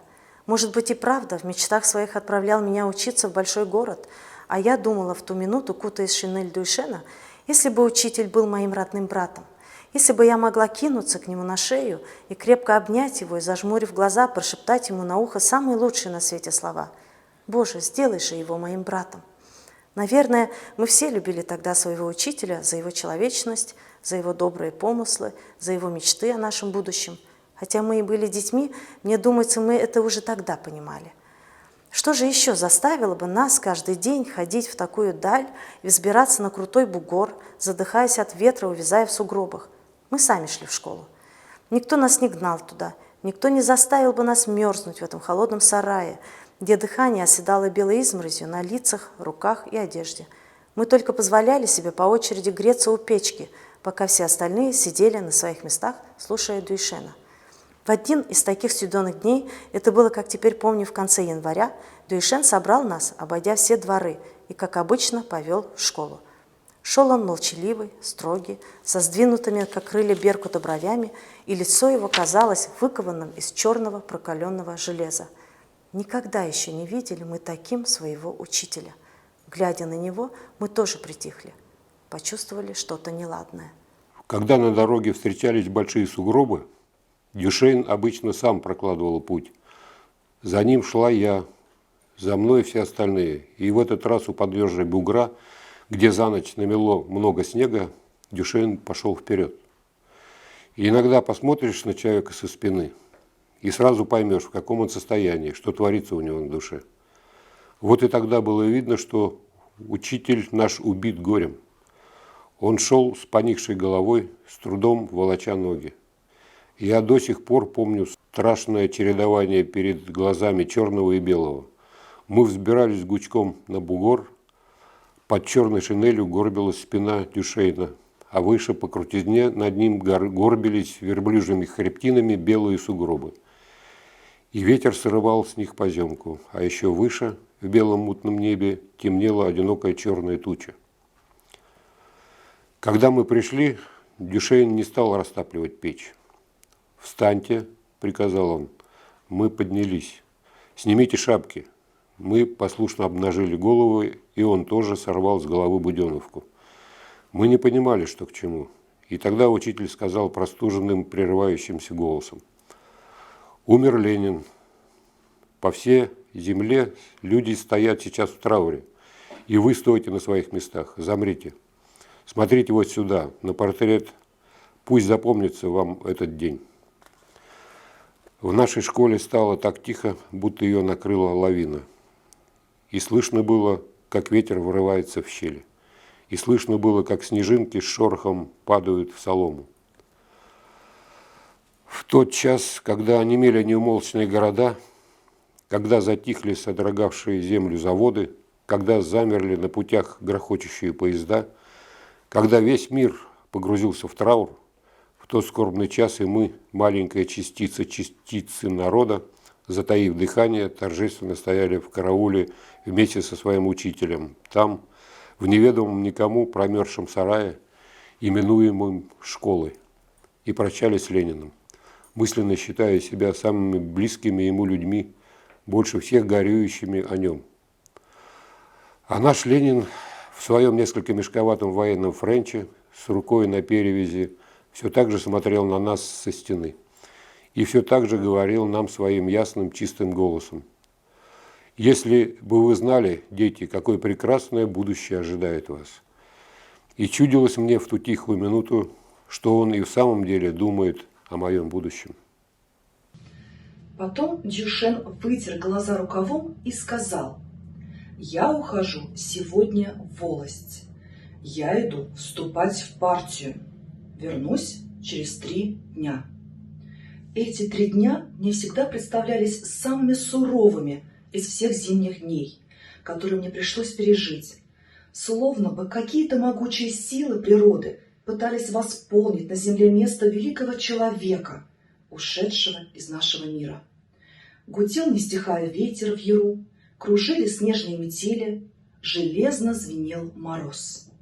Не находила себе покоя стихия, металась, билась в плаче о землю. Притих наш аил, примолк под горами, смутно темнеющими в низких наплывах туч. Из завьюженных труб тянулись тоненькие дымки, люди не выходили из домов. Да к тому еще залютовали вдруг волки, обнаглели, днем появлялись на дорогах, а по ночам рыскали вблизь аила и до самого рассвета выли голодным, истошным воем. Боялась я почему-то за нашего учителя. Как он там в такие холода, без шубы, в одной шинели? А в тот день, когда Дюшен должен был вернуться, я совсем потеряла голову. Чуяла, видно, сердце что-то недоброе. То и дело выбегала я из дома, смотрела в заснеженную безлюдную степь. Не покажется ли учитель на дороге? Но не видно было ни души. «Где же ты, наш учитель? Умоляю тебя, не задерживайся допоздна, возвращайся быстрей. Мы ждем тебя, ты услышь, учитель, мы ждем тебя». Но степь не отзывалась на мой безмолвный крик, и я почему-то плакала. Тетке надоели мои хождения. «Ты дашь покой сегодня дверям? А ну, садись на свое место, берись за пряжу. Детей поморозила, попробуй, выскочи еще». Погрозила она мне пальцем и больше не выпускала из дома. Вечерело уже, а я так и не знала, вернулся учитель или нет. И от этого не находила себе места. То утешалась мыслью, что Дюшен, пожалуй, уже в Аиле, ведь не было его еще случая, чтобы он не вернулся в обещанный день. То вдруг казалось мне, что он заболел, и поэтому идет медленно, а поднимается буран, так и заблудиться недолго ночью в степи. Работа не клеилась, руки не слушались меня, пряжа то и дело обрывалась, и это бесило тетку. «Да что с тобой сегодня? Руки у тебя деревянные, что ли?» Все больше свирепела она, косясь на меня, а потом терпение у нее лопнуло. «Ух, погибели на тебя нет, иди-ка лучше отнеси старухе Сайкал ихний мешок». И я чуть не подпрыгнул от радости, ведь Дюшен жил как раз у старухи Сайкал. Старики Сайкал и Картанбай доводились мне дальними родственниками по матери. Прежде я частенько у них бывала, а иной раз даже и ночевать оставалась. Вспомнила ли тетка об этом, или Бог ей так подсказал, но сунув мне мешок, она добавила: «Ты сегодня сточертела мне, как толокно в голодный год. Ступай, и если позволят старики, переночуй там, иди с глаз моих долой». Я выскочила во двор. Ветер бесновался, как шаман, захлебывался, а потом внезапно накидывался, швыряя в разгоряченное лицо пригоршни колючего снега. Я зажала мешок под мышкой и пустилась бежать в другой конец аила по свежему раскидистому следу конских копыт.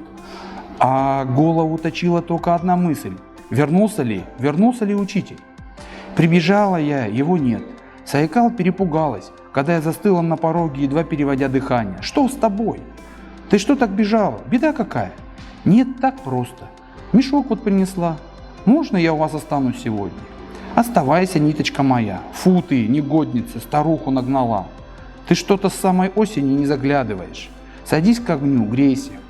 А ты, старуха, мясо положи в казан, угости дочку. Да и Дюшен часом подоспеет, отозвался Картанбай, который сидел подле окна и подшивал старые валенки. Давно бы пора ему дома быть. Ну да ничего, приедет, пока смеркнется. Наша лошаденка к дому ходкая. Незаметно подобралась к окнам ночь. Сердце мое, казалось, стояло на страже. Оно напряженно замирало, когда лаяли собаки или доносились голоса людей. А Дюйшена все не было. Хорошо еще Сайкал скрадывала время разговорами. Так мы ждали его с часу на час, а к полуночи Картанбай устал. «Давай-ка, старуха, стели постель. Не приедет он сегодня. Поздно уже. Мало ли дел у начальников. Задержали, стало быть, а не то давно был бы дома». Старик стал укладываться. Мне постелили в углу, за печкой, но я не могла заснуть. Старик все кашлял, ворочался, шептал в ночи молитвы, а потом пробормотал беспокойно: «Как-то там лошаденка моя. Ведь клочка сена задарма не выпросишь, а овса и за деньги не достанешь». Картанбай вскоре уснул, но тут ветер не стал давать покоя. Он шарил по стене, по крыше, ворошил шершавой пятерней стриху, скребся в стекла. Слышно было, как снаружи поземка билась в стены. Не успокоили меня слова старика. Мне все казалось, что учитель приедет, и я думала о нем, представляла его себе в пути, среди пустынных снегов. Не знаю, надолго ли я заснула, но вдруг что-то заставило меня оторвать голову от подушки. Гнусавый, утробный вой разнесся над землей и застыл где-то в воздухе. Волк! И не один, их много. Перекликаясь с разных сторон, волки быстро приближались. Их подвывания слились в единый протяжный вой, который вместе с ветром метался по степи, то удаляясь, то приближаясь снова. Иной раз казалось, что они где-то совсем рядом, на краю аила. «Буран накликают!» – прошептала старуха. Старик промолчал, прислушался, затем вскочил с постели. «Нет, старуха, неспроста это. Гонят они кого-то, человека ли, лошадь ли окружают. Слышишь? Упаси бог Дюйшена, ведь ему все нипочем, дурень он этакий». Картанбай всполошился, ища в темноте шубу. «Свет, свет давай, старуха, да быстрей ты, ради бога!» Дрожа от страха, мы вскочили, и пока Сайкал нашла лампу, пока она засветила ее, яростный вой волков вдруг разом смолк, словно его рукой сняло. «Настигли, окаянные!» – окрикнул Картанбай и, схватив клюку, кинулся было к двери, но в это время залаяли собаки. Кто-то пробежал под окнами, скрипя подошвами по снегу, и громко, нетерпеливо застучал в дверь. В комнату ворвалось морозное облако. Когда оно рассеялось, мы увидели Дюйшена. Бледный, задыхающийся, он, шатаясь, перешагнул через порог и прислонился к стене. «Ружье!» – выдохнул Дюйшен. Но мы словно бы не поняли его. У меня в глазах потемнело, и я слышала только, как запричитали старики: «О, черную овцу в жертву, белую овцу в жертву! Да хранит тебя святой Баубердин! Ты ли это, Дюйшен?» «Ружье! Дайте же ружье!» — повторял Дюйшен. «Нет ружья! Что с тобой? Куда ты?» Старики повисли на плечах Дюйшена. «Дайте палку хоть!» — продолжал Дюйшен. Но старики взмолились: «Никуда не пойдешь! Никуда, пока мы живы! Лучше убей нас на месте!» Я почувствовала вдруг странную слабость во всем теле и молча легла в постель. Не успел. Настигли у самого дома. Дюшен шумно перевел дыхание и швырнул в угол камчу. Лошадь еще в дороге заморилась, а потом волки погнали. Она доскакала до аила и рухнула, как сноп. Там они и набросились на нее. Ну и бог с ней, с лошадью. Главное, что сам живой остался. А не упади конь, они бы и тебя не упустили. Слава хранителю Баубетину, что все так кончилось. Теперь раздевайся, садись к огню, давай сапоги стяну, суетился Картанбай. А ты, старуха, подогрей, что там у тебя есть. Они сели к огню, и тогда Картанбай облегченно вздохнул. Ну ладно, чему быть, того не миновать. А чего же это ты так поздно выехал? Заседание в волкоме затянуло скороке, я вступил в партию. Это хорошо, ну выехал бы на другой день с утра. Ведь тебя, я думаю, никто не гнал прикладом дорогу. Я обещал детям вернуться сегодня, ответил Дюшейн. Завтра с утра начнем заниматься. Эх, дурень, даже прискочил Картанбай и от негодования замотал головой. Ты послушай только старуху, он, видишь ли, обещание дал детям, этим соплякам. А если бы в живых не остался, да соображаешь ли ты своей головой, что ты говоришь? Это мой долг, моя работа, Караке. Вы о другом скажите. Обычно пешком ходил, а тут черт меня дернул, выпросил у вас лошадь и отдал ее волкам на съедение. Да не об этом речь, пропади она пропадом эта кляча. Пусть будет в жертву тебе принесена, осерчал Картанбай. Век бы безлошадным был, и теперь не пропаду. А будет стоять советская власть, наживу еще. Дело, говоришь, старик, отозвалась набрякшим от слез голосом Сайкал. Наживем еще. На-ка, сынок, хлебай, пока горячее. Они замолчали. А минуту спустя, разгребая кизячный жар, Картанбай задумчиво промолвил. Смотрю я на тебя, Дюйшен. Вроде бы и не глупый ты, а скорее умный парень. И не пойму никак, чего ты мыкаешься с этой школой, с ребятишками, неспошленышами. Или не найти тебе другого дела? Да наймись ты к кому-нибудь в чабаны, тепло и сытно будет. Я понимаю, Караке, что вы добра мне желаете. Но если эти несмышленыши будут потом вот так же, как вы говорить, зачем нужна школа, зачем нам учение, то дела советской власти недалеко пойдут. А ведь вы хотите, чтобы она стояла, чтобы она жила. И потому школа для меня не в тягость, Караке. Если бы я мог лучше учить ребят, я бы ни о чем больше не мечтал. Вот ведь и Ленин говорил. Да, к слову, перебил Картанбай Дюйшена и, помолчав, сказал. Вот ты все убиваешься, а ведь слезами не воскресишь Ленина. Эх, если бы была такая сила на земле. Или ты думаешь, другие не печалятся, не горюют? А ты загляни ко мне под ребра. Дымит там сердце горьким дымом. Не знаю, право, сойдется ли это с твоей политикой, но хотя Ленин был человеком другой веры, а я 5 раз на день молюсь за него. А иной раз думаю я, Дюйшен, сколько бы мы с тобой его не оплакивали, все без пользы. Так я это по-своему, по-стариковски рассудил. Ленин в народе самом остался, Дюйшен, и перейдет по крови от отцов к сыновьям. Спасибо за ваши слова, Караке, спасибо. Правильно вы думаете. Ушел он от нас, а мы жизнь по Ленину мерить будем. Слушая их разговоры, я как бы медленно возвращалась издалека к самой себе. Вначале все походило на сон. Я долго не могла заставить себя поверить, что Дюйшен вернулся живой и невредимый.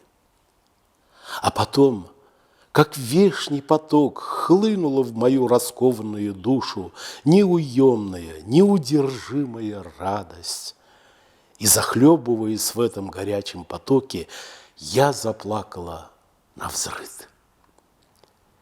Может быть, еще никто никогда не радовался так, как я.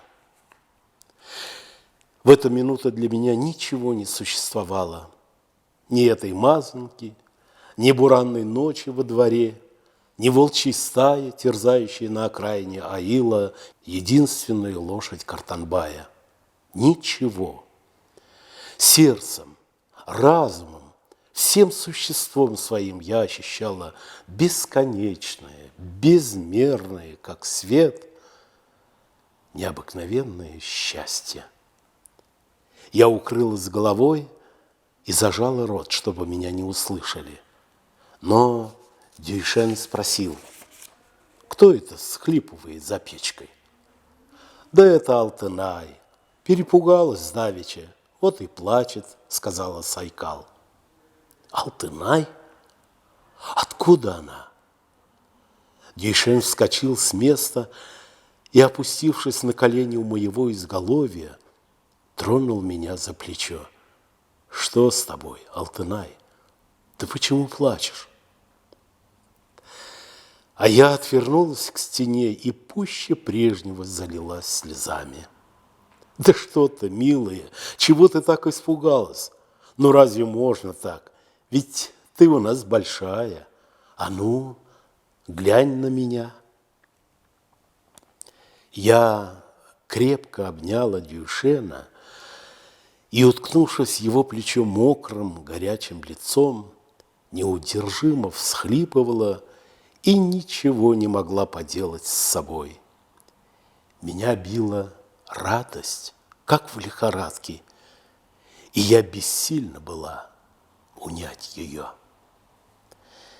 Да никак сердце у ней сдвинулось с места, забеспокоился Картанбай и тоже поднялся с кошмы. А ну, старуха, заговори, пошепчи малость, да поживей. И все они вдруг всполошились.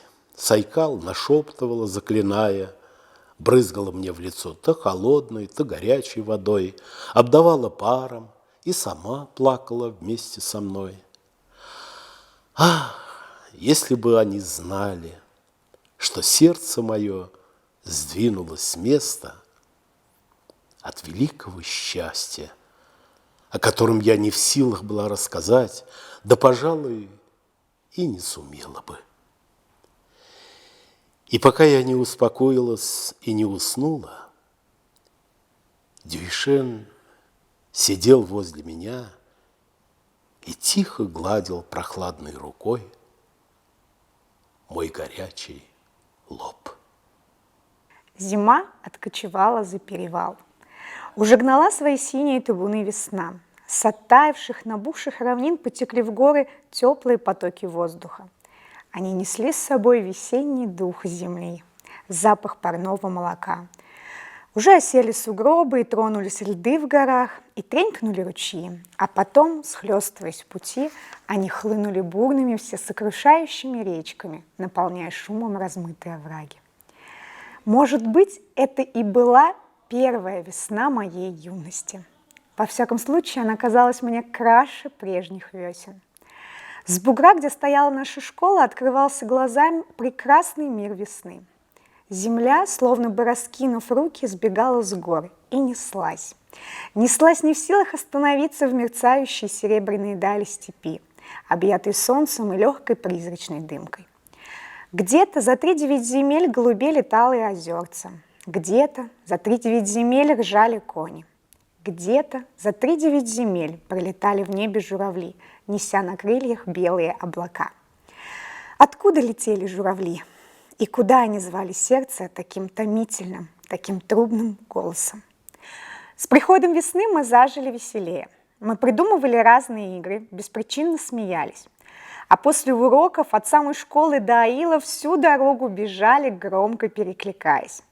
Тетке не нравилось это, и она не упускала случая обругать меня. «Ты-то что резвишься, дуреха? И дела тебе нет, что в девках засиделась? У добрых людей, такие как ты, давно замуж повыходили, родных в доме прибавили. А ты нашла себе забаву в школу ходить. Но погоди, я тебя приберу к рукам». По правде говоря, я не очень-то близко к сердцу принимала теткины угрозы. Не в новой же, всю жизнь ругается. А сказать про меня, что я засиделась, и вовсе было несправедливо. И я просто вытянулась в эту весну. «Ты еще лохматая девчонка», – смеялся Дюйшен. «Да к тому же, кажется, рыжая». Его слова нисколько не обижали. Конечно, думала я про себя, я лохматая, но все-таки не совсем рыжая. А вот когда я вырасту, стану настоящей невестой, то разве же я буду такая? Пусть посмотрит тогда тетка, какая я буду красивая. Дюйшен говорит, что у меня глаза блестят, как звездочки, и лицо открытое. Как-то раз, когда я прибежала из школы, у нас во дворе стояли 2 чужие лошади. Судя по седлам, по сбруе, хозяева их приехали с гор. И раньше случалось, что они заворачивали к нам по пути с базара или на мельницу. Еще с порога меня резанул какой-то неестественный смех тетки. «Да ты, племянничек, не очень-то тужи, не обедняешь.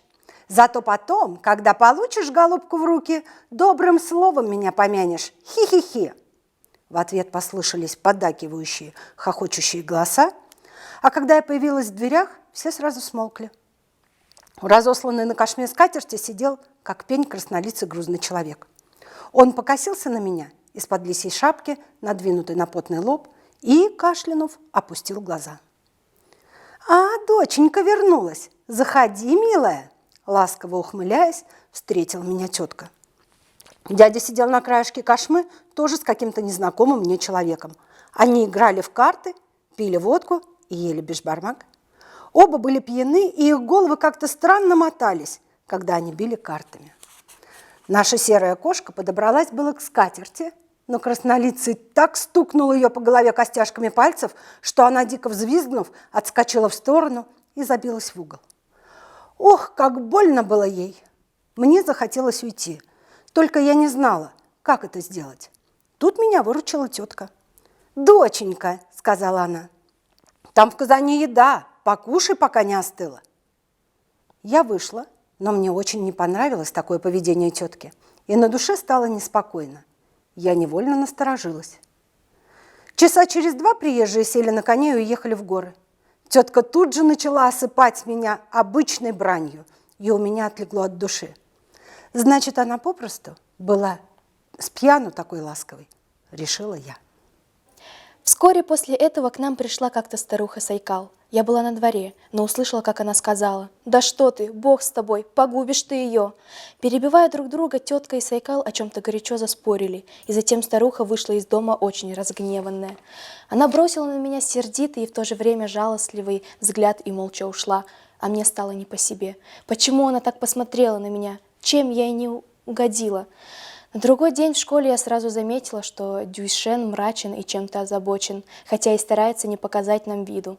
И еще я заметила, что он почему-то не смотрит в мою сторону.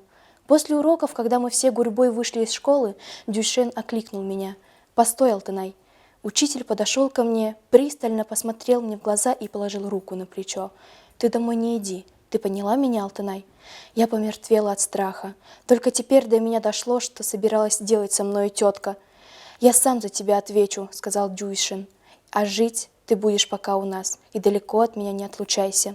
Наверное, на мне лица не было. Дюйшен взял меня за подбородок и, глядя в глаза, улыбнулся, как всегда. «Да ты не бойся, Алтынай», — засмеялся он. «Когда я с тобой, никого не бойся. Учись, ходи в школу, как прежде, и ни о чем не думай. А то ведь я знаю, какая ты трусиха». «Да, кстати, давно собирался рассказать тебе. Видно, вспомнив что-то смешное, он опять засмеялся. Помнишь, в тот раз Караке поднялся с подзаранку и куда-то исчез? Смотрю, приводит, кого бы ты думала, знахарку, Джайнакову старуху. Зачем, спрашиваю. Пусть, говорит, пошаманит, а то у Алтынай сердце сдвинулось с места со страху. А я ей говорю: гони ее со двора, от нее иначе как одной овцой не отделаешься. А мы не так богаты. Коня подарить тоже не можем, волкам отдали, а ты еще и спала». Так я и выпроводил ее, а Караке потом целую неделю не разговаривал со мной, обиделся. «Ты, говорит, подвел меня старого, и все-таки хорошие они старики, редкой доброты люди. Ну, теперь пошли домой, пошли, Алтынай». Как ни старалась я держать себя в руках, чтобы не огорчать понапрасну учителя, тревожные мысли уже не отпускали меня. Ведь в любой час сюда могла заявиться тетка и силой увести меня. А там они сделают со мной, что захотят. И никто в ауле не запретит им этого. Я всю ночь не спала, ожидая беды. Дюйшен, конечно, понимал мое состояние. И, может быть, поэтому, чтобы как-то отвлечь меня от мрачных дум, он принес на другой день в школу 2 деревца. А после уроков взял меня за руку и отвел в сторону. «Сейчас мы с тобой, Алтынай, сделаем одно дело», — сообщил он, загадочно улыбаясь. «Вот эти топольки я принес для тебя. Мы с тобой их посадим. И пока они вырастут, пока наберут силу, ты тоже вырастешь. Будешь хорошим человеком. У тебя душа хорошая и ум пытливый. Мне всегда кажется, что ты будешь ученым человеком. Я в это верю. Вот посмотришь. У тебя на роду так написано. Ты сейчас молоденькая, точно прутик, такая же, как эти топольки. Так давай посадим их, Алтынай, своими руками. И пусть твое счастье будет в учении. Звездочка ты моя ясная». Деревца были ростом с меня. Молоденькие сизостволые топольки. И когда мы их посадили неподалеку от школы, с предгорья набежал ветерок. И первый раз тронул их совсем еще маленькие листочки, словно бы жизнь вдохнул в них. Дрогнули листочки, шевельнулись топольки, закачались. «Погляди, как хорошо!» — засмеялся Дюйшен, отступая назад. «А теперь проведем сюда арык вон от того родника. И потом увидишь, какие это будут красивые тополя. Они будут стоять здесь, на бугре, рядышком, как 2 брата. И всегда они будут на виду. И добрые люди будут им радоваться. Тогда и жизнь настанет иная. Алтынай, все лучшее еще впереди». Я и сейчас не могу найти слов, чтобы хоть сколько-нибудь выразить, как я была тронута благородством Дюйшена. А тогда я просто стояла и смотрела на него. Я смотрела так, будто бы впервые увидела. Сколько светлой красоты в его лице, сколько нежности и добра в его глазах. Будто бы никогда прежде не знала я, как сильны и ловки его руки в работе, как чиста его ясная улыбка, согревающая сердце. И горячей волной поднялось в моей груди новое, незнакомое чувство из неведомого еще мне мира. И я внутренне рванулась к Дюйшену, чтобы сказать ему: «Учитель, спасибо вам за то, что вы родились таким. Я хочу обнять и поцеловать вас». Но я не посмела, постыдилась произнести эти слова. А может быть, надо было. Но тогда мы стояли на бугре под ясным небом, среди зеленеющих весенних предгорий, каждый мечтая о своем. И в тот час я совсем забыла об угрозе, нависшей надо мной. И не подумала я, что ждет меня завтра. И не подумала, почему вот уже 2-й день тетка не ищет меня. Может, они позабыли обо мне? Может, решили оставить в покое? Но Дюйшен, оказывается, думал об этом. «Ты не больно печалься, Алтынай. Найдем выход», — сказал он, когда мы возвращались в аил. «Послезавтра я поеду в волость. Буду говорить там о тебе. Может быть, добьюсь, чтобы тебя послали в город учиться. Хочешь поехать?» «Как скажете, учитель, так и будет», — ответила я. Хотя я не представляла себе, какой он, такой город, но для меня оказалось достаточно слов Дюйшена, чтобы уже мечтать о городской жизни. То я страшилась неизвестности, ждущей меня в чужих краях, то снова решалась отправиться в путь. Словом, город теперь не выходил у меня из головы. И на следующий день в школе я думала о том же, как и у кого буду жить в городе. Если кто-нибудь приютит, буду дрова колоть, воду носить, стирать, буду делать все, что прикажут. Размышляла я так, сидя на уроке, и от неожиданности вздрогнула, когда за стенами нашей ветхой школы раздался дробный топот копыт. Это было так внезапно, и кони мчались так стремительно, словно вот-вот растопчут нашу школу. Мы все насторожились, замерли. «Не отвлекайтесь, занимайтесь своим делом», — быстро сказал Дюйшен. Но тут дверь шумом распахнулась, и на пороге мы увидели мою тетку. Она стояла со злорадной, вызывающей улыбкой на лице. Дюшен подошел к дверям. «Вы по какому делу?» «А по такому, что тебя не касается. Девку свою замуж буду провожать. Эй, ты, бездомная!» Тетка ринулась ко мне, но Дюшен преградил ей дорогу. «Здесь только школьницы, и замуж выдавать еще некого», твердо и спокойно сказал Дюшен. «Это мы еще посмотрим. Эй, мужики, хватайте ее, волочите, сволочь!» Тетка поманила рукой одного из всадников. Это был тот самый краснорожий в лисьей шапке. За ним спешились с коней еще двое с увесистыми кольями в руках. Учитель не двинулся с места. «Ты что, безродная собака, распоряжаешься чужими девками, как своими женами? А ну прочь!» И краснорожий медведем двинулся на Дюшена. «Вы не имеете права входить сюда. Это школа», — сказал Дюшен, крепко держась за дверные косяки. «Я же говорила!» — взвизгнула тетка. «Он сам давно уже с ней снюхался, приманил задарма!» «Плевать мне на твою школу!» — взревел краснорожий, замахиваясь камчой. Но Дюшен опередил его. Он с силой пнул его в живот ногой, и тот, ахнув, упал. В ту же минуту те двое с кольями набросились на учителя. Ребята с ревом кинулись ко мне. Под ударами дверь разлетелась в щепки. Я метнулась к дерущимся, волоча за собой вцепившихся в меня малышей. «Отпустите учителя! Не бейте! Вот я! Берите меня! Не бейте учителя!» Дюшен оглянулся. Он был весь в крови, страшный и ожесточенный. Подхватив с земли доску и размахивая ею, он закричал: «Бегите, дети! Бегите, Ваил! Убегай, Алтынай!» И захлебнулся в крике. Ему перебили руку. Прижимая ее к груди, Дюшен попятился, а те, ревя как бешеные быки, стали избивать его, теперь уже беззащитного. «Бей, бей, сади по голове! Бей наповал!» Ко мне подскочила разъяренная тетка вместе с краснорожим. Они накинули мне на шею косу и поволокли во двор. Я рванулась изо всех сил и на секунду увидела оцепеневших крики детей, а у стены, забрызганной кровью, Дюшена. «Учитель!» Но Дюшен ничем не мог помочь мне. Он еле держался на ногах, шатаясь, точно пьяный, под ударами извергов. Он пытался поднять мотающуюся голову, но те все били и били его. Меня повалили на землю и связали руки. В это время Дюшен покатился по земле. «Учитель!» Но мне завязали рот и перебросили поперек седла. Краснорожий был уже на коне и придавил меня руками и грудью. Те двое, что избивали Дюшена, тоже вскочили в седло, а тетка бежала рядом и колотила меня по голове. «Дождалась, дождалась!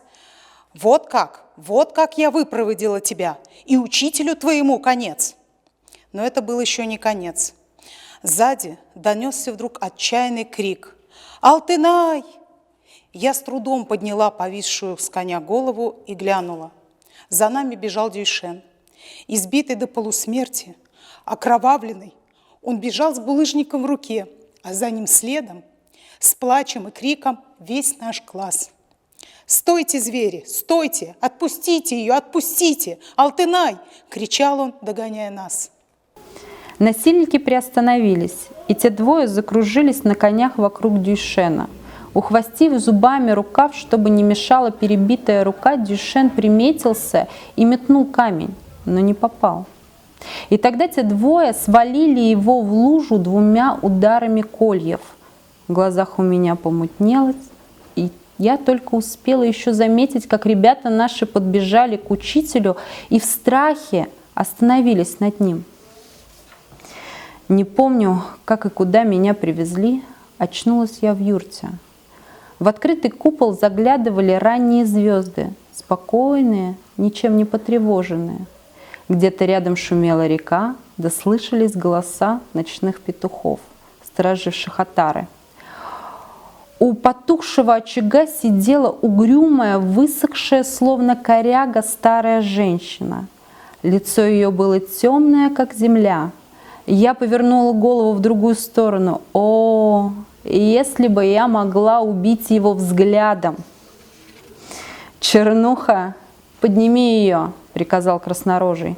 Черная женщина подошла ко мне и тряхнула за плечо жесткой корявой рукой. «Усмири свою напарницу, втолкуй ей, а если нет, все равно разговор с ней будет короткий». Он вышел из юрты, а черная женщина даже не двинулась с места и не вымолвила ни слова. Может быть, она была немая? Ее потухшие, подобно холодному пеплу, глаза смотрели, ничего не выражая. Бывают собаки, забитые еще со щенячьего возраста. Злые люди бьют их чем попало по голове, и те постепенно к этому привыкают. Но в их взгляде поселяется такая беспробудная, пустая глухота, что жуть берет. Я смотрела в мертвые глаза черной женщины, и мне казалось, что сама я не живу, что я в могиле. Я готова была в это поверить, если бы не шум реки. Вода с плеском и гулом неслась по перепадам. Она была свободна. Тетка, черная твоя душа, будь же ты проклята во веки веков, захлебнись в моих слезах и крови моей. В эту ночь, 15 лет от роду, я стала женщиной. Я была моложе детей этого насильника. На третью ночь я решила во что бы ни стало бежать. Пусть пропаду в дороге, пусть настигнет меня погоня, но я буду биться до последнего дыхания, так же, как мой учитель Дюшен. Бесшумно пробралась я в темноте к выходу, ощупала двери. Они были накрепко перевязаны волосяным арканом. Веревку в хитроумных тугих узлах невозможно было развязать в темноте. Тогда я попыталась приподнять остов юрты, чтобы проползти как-нибудь. Однако, сколько я ни билась, ничего у меня не получалось. И снаружи юрта была также притянута к земле арканами. Оставалось только найти что-нибудь острое и перерезать веревки на дверях. Я принялась шарить вокруг, но ничего не нашла, кроме небольшого деревянного колышка. В отчаянии я стала копать им землю под юртой. Затея была, конечно, безнадежная, но уже не отдавала себе в этом отчета. В голове колотилась лишь одна безысходная мысль – вырваться отсюда или умереть. Только бы не слышать его сопения, беспробудный храп, только бы не оставаться здесь. Умереть, так умереть на свободе, схватка, только бы не покориться. Токол, вторая жена. О, как ненавижу я это слово. То в какие гиблые времена выдумали его. Что может быть унизительнее положение подневольной второй жены, рабыни телом и душой? Встаньте, несчастные, из могилы. Встаньте, призраки загубленных, поруганных, лишенных человеческого достоинства женщин. Встаньте, мученицы. Пусть содрогнется черный мрак тех времен. Это говорю я, последняя из вас, перешагнувшая через эту судьбу. Не знала я в ту ночь, что мне суждено будет произнести эти слова. Иступленно, остервенело скребла я землю под юртой. Почва оказалась каменистой, не поддавалась. Я копал ногтями и разодрал в кровь пальцы. А когда под юрту можно было просунуть руку, уже рассвело. Залаяли собаки, пробудился народ по соседству. Стопотом промчался табун на водопой. Фыркой прошли сонные отары. Потом кто-то подошел к юрте, отвязал стягивающие ее снаружи арканы и принялся снимать кошмы. Это была молчаливая черная женщина. Значит, Айл готовился к перекочевке. Тут я вспомнила, что вчера краем уха слышала разговоры о том, что с утра предстоит сняться с места, откочевать сначала к перевалу на новое стойбище, а затем на все лето в глубину гор за перевал. И еще тяжелее стало мне на душе бежать оттуда во 100 крат труднее. Как сидела я у подкопанного места, так и осталась сидеть. Не отодвинулась даже. А что мне было скрывать и зачем? Черная женщина все равно увидела, что земля под юртой разрыта, а ничего не сказала. Молча продолжала делать свое дело. Да и вообще она вела себя так, словно бы ее ничего не касалось. Вроде бы ничто в жизни не пробуждало в ней никаких ответных чувств. Она даже не разбудила мужа, не посмела попросить его помочь ей собираться в дорогу. Он храпел, как медведь, под одеялами и шубами. Все кошмы были свернуты, юрта осталась раздетой, и я сидела в ней точно в клетке и видела, что неподалеку за рекой люди навьючивают валов и лошадей. Потом я увидела, как к тем людям откуда-то со стороны подъехали 3 всадника и, что-то спросив у них, направились в нашу сторону. Вначале я подумала, что они едут собирать народ в дорогу, а потом присмотрелась и оторопела. Это был Дюйшен, а 2 других в милицейских фуражках с красными петлицами на шинелях. Я сидела ни жива, ни мертва. Я не могла даже вскрикнуть. Радость охватила меня. Жив мой учитель. И в то же время пустота зияла в душе. Я погибшая, опороченная. У Дюйшена была забинтована голова, и рука висела на повязке. Он спрыгнул с коня, вышиб ударом ноги дверь, вбежал в юрту и сдернул одеяло с краснорожего. «Вставай!» — крикнул он грозно. Тот поднял голову, протер глаза и кинулся было на Дюйшена, но сразу сник от направленных на него милицейских наганов. Дюйшен схватил его за шиворот, тряхнул и рывком подтянул к себе. «Сволочь!» – прошептал он белыми губами. «Теперь угодишь куда следует. Пошли». Тот покорно двинулся, но Дюйшен снова рванул его за плечо и в упор, глядя на него, проговорил срывающим голосом: «Ты думаешь, что истоптал ее, как траву? Погубил ее? Врешь. Прошли твои времена. Теперь ее время. А тебе на этом конец». Краснорожему дали надеть сапоги, связали ему руки и взгромоздили на коня. Один из милиционеров повел коня на поводу, следом ехал второй. Я села на коня Дюйшена, он шел рядом. Когда мы двинулись, сзади раздался дикий, нечеловеческий вопль. Это бежала за нами черная женщина. Она, точно сумасшедшая, подскочила к мужу и сбила камнем его лисью шапку. «За кровь мою выпитую, душегуб!» – орала она истощенным голосом. «За черные дни мои, душегуб! Не отпущу тебя живым!» Наверное, 40 лет не поднимала она головы, а теперь прорвалось все, что накопилось, все, что накипело у нее на душе. Ее пронзительные крики метались эхом в скалах ущелья. Она забегала то с одной стороны, то с другой, кидала в трусливо согнувшегося мужа навозом, камнями глины, всем, что попадалось ей под руку, и выкрикивала проклятие. «Чтоб трава не росла там, где ступит нога твоя! Пусть кости твои останутся в поле, чтоб ворон выклевал твои глаза! Не приведи Господь увидеть тебя еще раз! Сгинь с моих глаз! Сгинь, чудовище! Сгинь! Сгинь! Сгинь!» прокричала она, потом умолкла, потом с воплем кинулась прочь.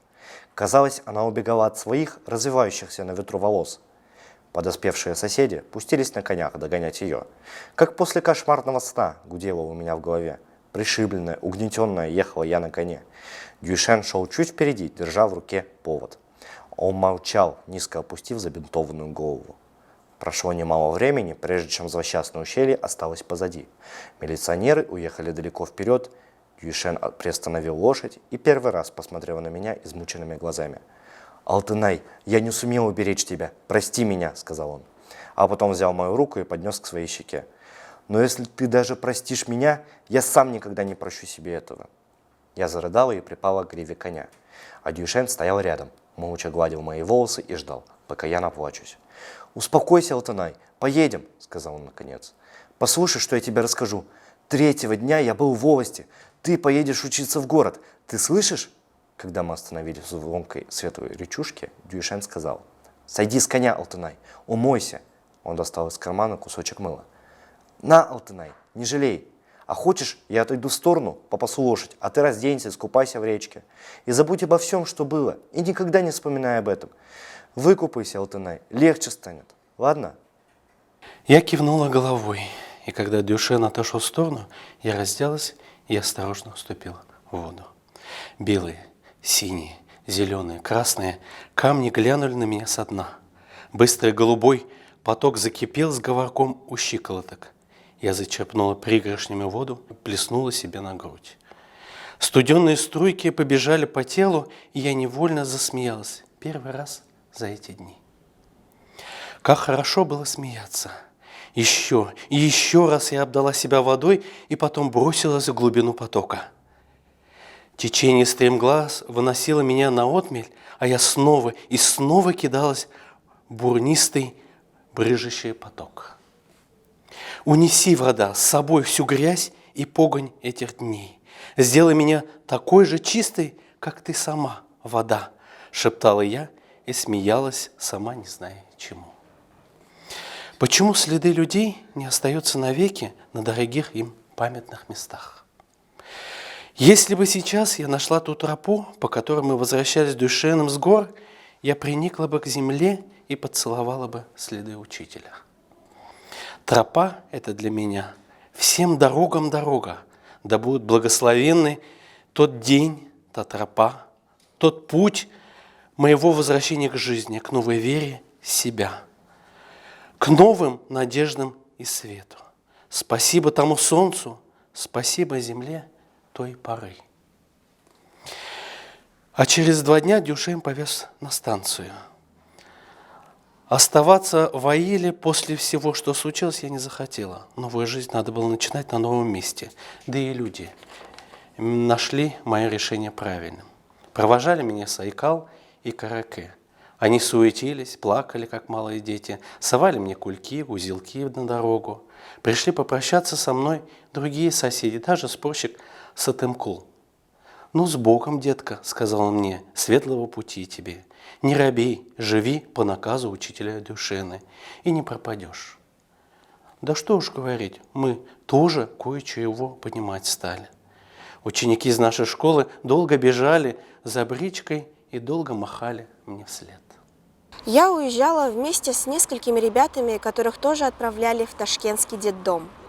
На станции нас ждала русская женщина в кожаной куртке.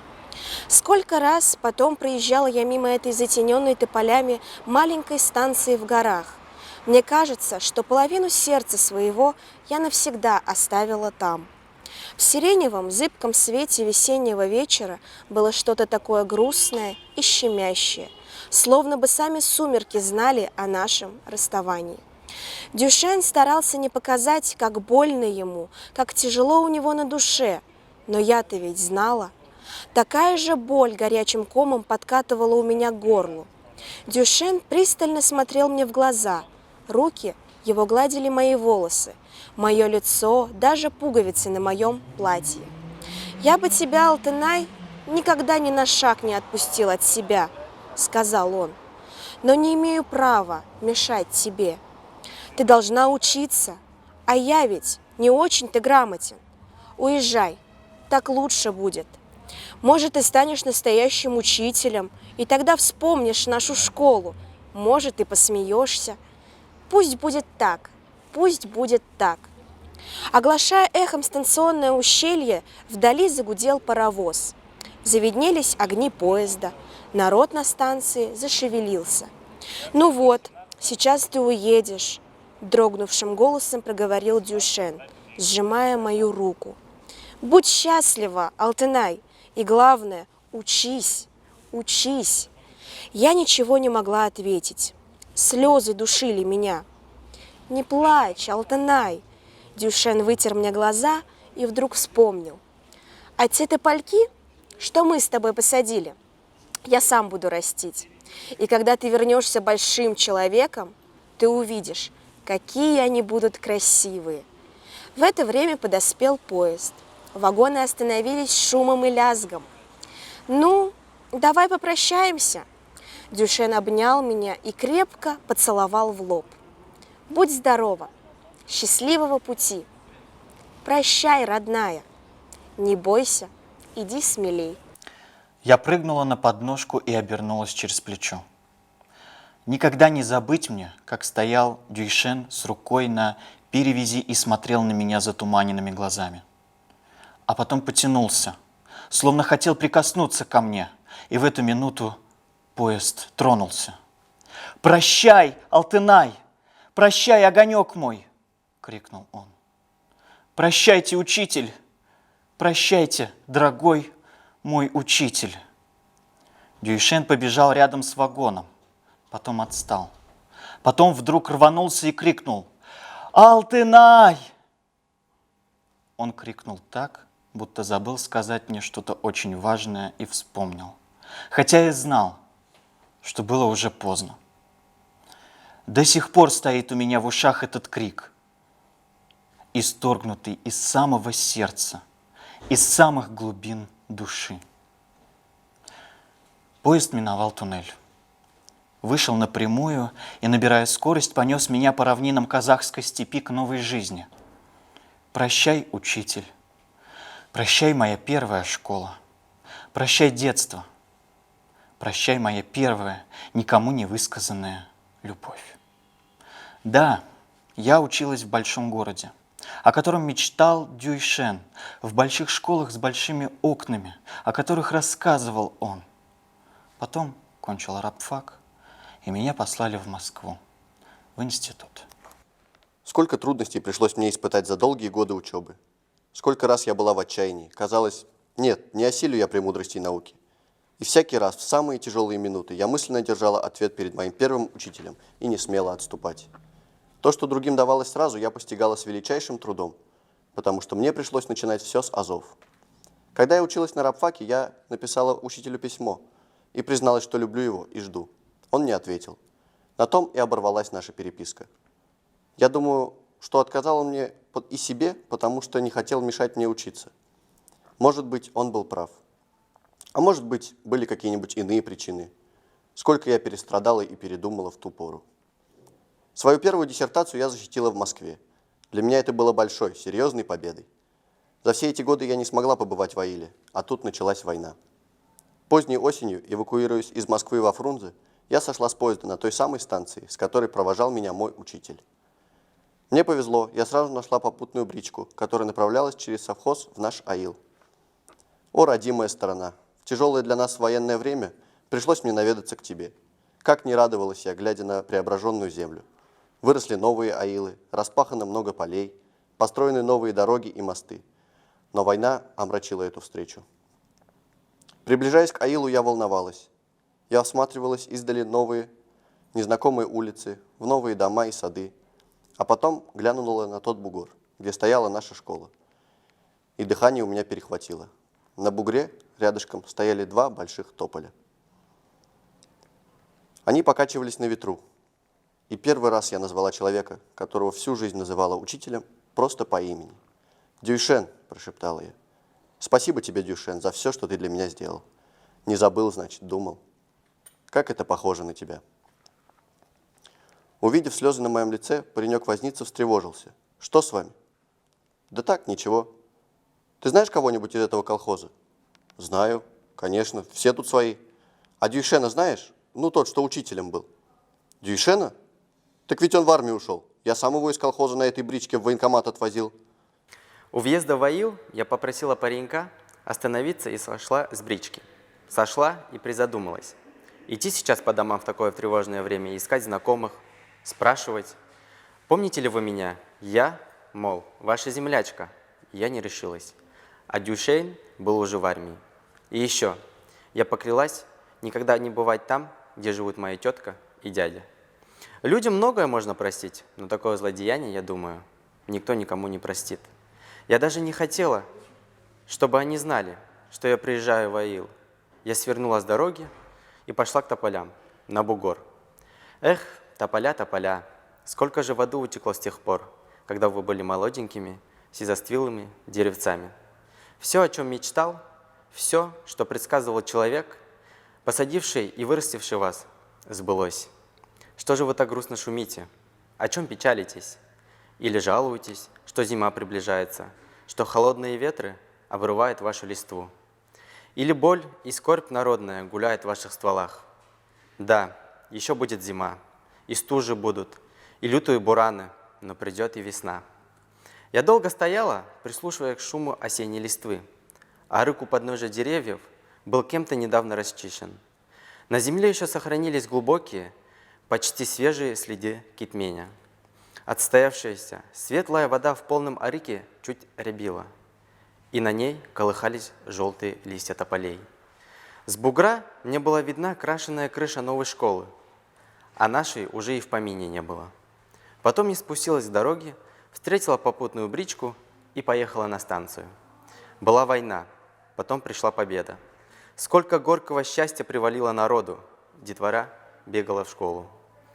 С полевыми сумками отцов к труду вернулись мужские руки. Солдатки выплакивали все глаза и молча примирились со своей вдовьей долей. А были и все такие, что все еще ждали своих близких. Ведь не все сразу вернулись домой. Не знала и я, что осталось с Дюшейном. Мои земляки, приезжавшие в город, говорили, что он пропал без вести. Бумагу такую получил сельсовет. А может, и погиб. Предполагали они, время-то идет, а о нем ни слуху, ни духу. Стало быть, не вернется уж мой учитель, думала я временами. Так и не пришлось нам увидеться с того памятного дня, когда мы попрощались на станции. Вспоминая порой о прошлом, я и не подозревала, оказывается, сколько горя скопилось в душе моей. В 1946 году, поздней осенью, я ехала в Томский университет в научную командировку. Ехала я по Сибири впервые. Сурова и мрачна была Сибирь в ту предзимнюю пору. Темной стеной проносились за окнами вековые леса. В перелесках мелькали черные крыши деревень с белыми дымками из труб. На холодных полях оседал первый снег. Летало над ним нахохленное воронье. Небо постоянно хмурилось. Но мне в поезде было весело. Сосед по купе, бывший фронтовик, инвалид на костылях, он смешил нас забавными историями и анекдотами из военной жизни. Я поражалась неистощимостью его выдумки, за простоватостью которой и безобидным, казалось бы, смехом всегда ощущалась истинная правда. Он очень полюбился всем в вагоне. Так вот, где-то за Новосибирском наш поезд задержался на минуту на каком-то маленьком разъезде. Я стояла у окна и, глядя в него, смеялась над очередной шуткой моего соседа. Поезд двинулся, набирая ход. Проплыл за окном одинокий стационный домишко, и на стрелке я отпрянула от окна и снова приниклась к стеклу. Там был он, Дюйшен. Он стоял у будки с путейским флажком в руке. Не знаю, что со мной произошло. «Стойте!» — крикнула я на весь вагон и кинулась к выходу, сама я не знаю, что делать. Но тут увидела стоп-кран и с силой сорвала его с пломбы. Сшиблись вагоны, поезд резко затормозил и также резко отдал назад. С грохотом повалились вещи с полок, покатилась посуда, заголосили дети и женщины. Кто-то крикнул не своим голосом: «Человек под поездом!» А я была уже на ступеньках, спрыгнула, не видя под собой земли, как в бездну. И также, ничего не видя перед собой, ничего не понимая, опустилась бежать к будке стрелочника, к Дюйшену. Сзади раздались свистки кондукторов. Из вагона выпрыгивали пассажиры и бежали за мной. Одним духом промчалась я вдоль состава, а Дюйшен бежал уже навстречу. «Дюйшен, учитель!» — крикнула я, бросаясь к нему. Стрелочник приостановился, непонимающе глядя на меня. Это был он, Дюйшен, его лицо, его глаза. Только усы он прежде не носил и немного постарел. «Что с вами, сестрица? Что вы?» — участливо спросил он по-казахски. «Вы, наверное, обознались. Я стрелочник Джагазин, меня зовут Бейнеу». «Бейнеу?» И не зная, как я успела зажать рот, чтобы не закричать от горя, от боли, от стыда. Что я наделала? Я закрыла лицо руками и опустила голову. Почему не разверзлась земля под ногами? Мне надо было извиниться перед стрелочником, попросить прощения у народа. А я все стояла и молча, как камень. Толпа сбежавшихся пассажиров тоже почему-то молчала. Я ждала, что сейчас начнут кричать на меня, обругают. Но все молчали. И в этой жуткой тишине схлипнула какая-то женщина, несчастная, мужа или брата признала. Да не он оказался, ошиблась. Люди зашевелились. «И надо же быть такому», — пробасил кто-то. «А чего не бывает? Чего только не пережили мы войну», — ответил срывающийся женский голос. Стрелочник отнял мои руки от лица и сказал: «Идемте, я провожу вас до вагона. Холодно». Он взял меня под руку, с другой стороны меня взял под руку какой-то офицер. «Идемте, гражданка, мы все понимаем», — сказал он. Люди расступились, и меня повели точно на похоронах. Мы медленно шли вперед, а за нами все остальные. Встречные пассажиры тоже молча пристраивались к толпе. Кто-то накинул мне на плечи пуховый платок. Мой сосед по купе ковылял на своих костылях сбоку. Он чуть забегал вперед, смотрел мне в лицо. И весельчак Балагур, добрый и мужественный человек. Он почему-то шел, обнажив голову, и, кажется, плакал. И я плакала. И в этом мерном шествии вдоль состава, в посвисте и гудении ветра в телеграфных проводах мне слышались звуки похоронного марша. Нет, не увижу я его больше. У вагона нас остановил начальник поезда. Он что-то кричал, грозя мне пальцем. Говорил что-то о судебной ответственности, о штрафе. Но я ничего не отвечала. Мне было все безразлично. Он сунул мне протокол, потребовал, чтобы я расписалась. Но у меня не было сил взять в руки карандаш. И тогда мой сосед по купе выхватил у него бумагу и, надвигаясь на него на своих костылях, закричал ему в лицо: «Оставь его в покое. Я распишусь. Это я сорвал стоп-кран. Я буду отвечать». По сибирской земле, по исконно русскому краю спешил припоздавший поезд. Печально звенела в ночи гитара моего соседа. Как протяжную песню русских вдов уносила я в своем сердце скорбный отголосок от встречи с отгремевшей войной. Шли годы. Уходило прошлое, вечно звало грядущее с его большими и малыми заботами. Замуж я вышла поздно, но встретила хорошего человека. У нас дети, семья, живем мы дружно. Я теперь доктор философских наук. Часто приходится ездить, побывала во многих странах, а вот в Аиле больше не была. На то были, конечно, причины и много, но я не собираюсь оправдывать себя. То, что я порвала связь с земляками, это плохо, непростительно. Но так уж сложилась судьба моя. Я не то, что позабыла о былом. Нет, я не могла этого забыть. Я как-то отдалилась от него. Бывают такие родники в горах. Проляжет новая дорога, тропа к ним забывается. Все реже заворачивают туда путники напиться воды, и родники понемногу зарастают мятой да ежевикой. А потом и не заметишь их со стороны. И редко кто вспомнит о таком роднике да свернет к нему с большака в жаркий день, чтобы утолить жажду. Придет человек, разыщет то заглохшее место, раздвинет заросли и тихо ахнет. Давно никем не замутненная прохладная вода необыкновенной чистоты поразит его своим спокойствием и глубиной своей. И увидит он в том роднике и себя, и солнце, и небо, и горы. И подумает тот человек, что грех не знать такие места. Надо и товарищам рассказать об этом. Подумает так и забудет до следующего раза. Вот так иной раз и в жизни бывает. Но на то она, наверное, и есть жизнь. Я вспомнила о таких родниках недавно, после того, как побывала в Аиле. Вы, конечно, недоумевали тогда, почему я так неожиданно уехала из Куркурео. Разве нельзя было рассказать людям все, что я сейчас поведала вам там, на месте? Нет. Я была так расстроена, мне было так стыдно. Я стыдилась самой себя, поэтому и решила сразу же уехать. Я поняла, что не смогу встретиться с Дюшеном, не смогу посмотреть ему прямо в глаза. Мне надо было успокоиться, собраться с мыслями, подумать в пути обо всем, что я хотела бы сказать не только нашим землякам, но и многим другим людям. Я чувствовала себя виноватой еще и потому, что не мне надо было оказывать всякие почести, не мне надо было сидеть на почетном месте при открытии новой школы. Такое право имел прежде всего наш первый учитель, первый коммунист нашего Аила, старый Дюшен. А получилось наоборот. Мы сидели за праздничным столом, А этот золотой человек спешил развести почту. Спешил доставить к открытию школы поздравительные телеграммы ее бывших выпускников. Ведь это не единственный случай. Я не раз это наблюдала. И потому я задаюсь таким вопросом.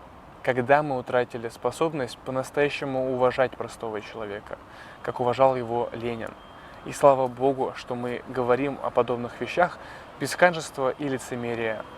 Очень хорошо, что мы и в этом еще ближе подошли к Ленину. Молодежь не знает, каким учителем был Дюйшен в свое время, а среди старшего поколения многих уже нет. Немало учеников Дюйшена погибло на войне. Они были настоящими советскими воинами. Я обязана была поведать молодежи о своем учителе Дюйшене. Каждый на моем месте должен был бы это сделать. Но я не бывала в Аиле, не знала ничего о Дюйшене, и со временем его образ превратился для меня словно в дорогую реликвию, хранимую в музейной тиши. Я еще приеду к своему учителю и буду держать перед ним ответ. Попрошу прощения. По возвращению из Москвы я хочу поехать в Куркурео и предложить там людям назвать новую школу-интернат школой Дюйшена. Да, именем простого колхозника, ныне почтальона. Надеюсь, что и вы, как земляк, поддержите мое предложение. Я прошу вас об этом. В Москве сейчас 2 час ночи. Я стою на балконе гостиницы, смотрю на раздолье московских огней и думаю о том, как приеду в Аил, встречусь с учителем и поцелую его в седую бороду. Я открываю настежь окна. В комнату вливается поток свежего воздуха. В яснеющем голубоватом сумраке я всматриваюсь в этюды и наброски, начатые мною картины. Их много. Я много на раз начинал все заново. Но о картине в целом судить пока рано. Я не нашел еще главного. Я хожу в предрассветной тиши и все думаю, думаю, думаю. И так каждый раз. И каждый раз я убеждаюсь в том, что моя картина еще только замысел. И все-таки я хочу поговорить с вами о своей еще не написанной вещи. Хочу посоветоваться. Вы, конечно, догадываетесь, что картина моя будет посвящена первому учителю нашего Аила, старому Дюйшену. Но я еще не представляю себе, сумею ли выразить красками эту сложную жизнь, исполненную борьбы, эти многообразные судьбы и страсти человеческие. Как сделать, чтобы не расплескать эту чашу, чтобы я сумел донести ее до вас, мои современники? Как сделать, чтобы мой замысел не просто дошел до вас, а стал бы нашим общим творением? Я не могу не написать эту картину, но столько раздумий и тревог охватывает меня. Иной раз мне кажется, что у меня ничего не получится. И тогда я думаю, зачем судьбе было угодно вложить мне в руки кисть? Что за мученическая жизнь? А в другой раз я чувствую себя таким могучим, что горы готов свернуть. И тогда я думаю, смотри, изучай, отбирай, напиши тополя Дюйшена и Алтынай, те самые тополя, которые доставили тебе в детстве столько отрадных мгновений, хотя ты не знал их истории. Напиши босоногого загорелого мальчишку. Он забрался высоко-высоко и сидит на ветке тополя и смотрит зачарованными глазами в неведомую даль. Или напиши картину и назови ее «Первый учитель». Это может быть тот момент, когда Дюйшен переносит на руках ребятишек через речку, а мимо, на сытых, диких конях проезжают глумящиеся над ним тупые люди в красных лисьих малахаях. А не то, напиши, как учитель провожает Алтынай в город. Помнишь, как он крикнул в последний раз? Напиши такую картину, чтобы она, как крик Дюйшена, который до сих пор слышит Алтынай, отозвалась в сердце каждого человека. Это я так говорю себе. Я много кое-чего говорю себе, да не всегда все получается. И сейчас я не знаю, какую еще напишу картину. Но зато я твердо знаю одно. Я буду искать.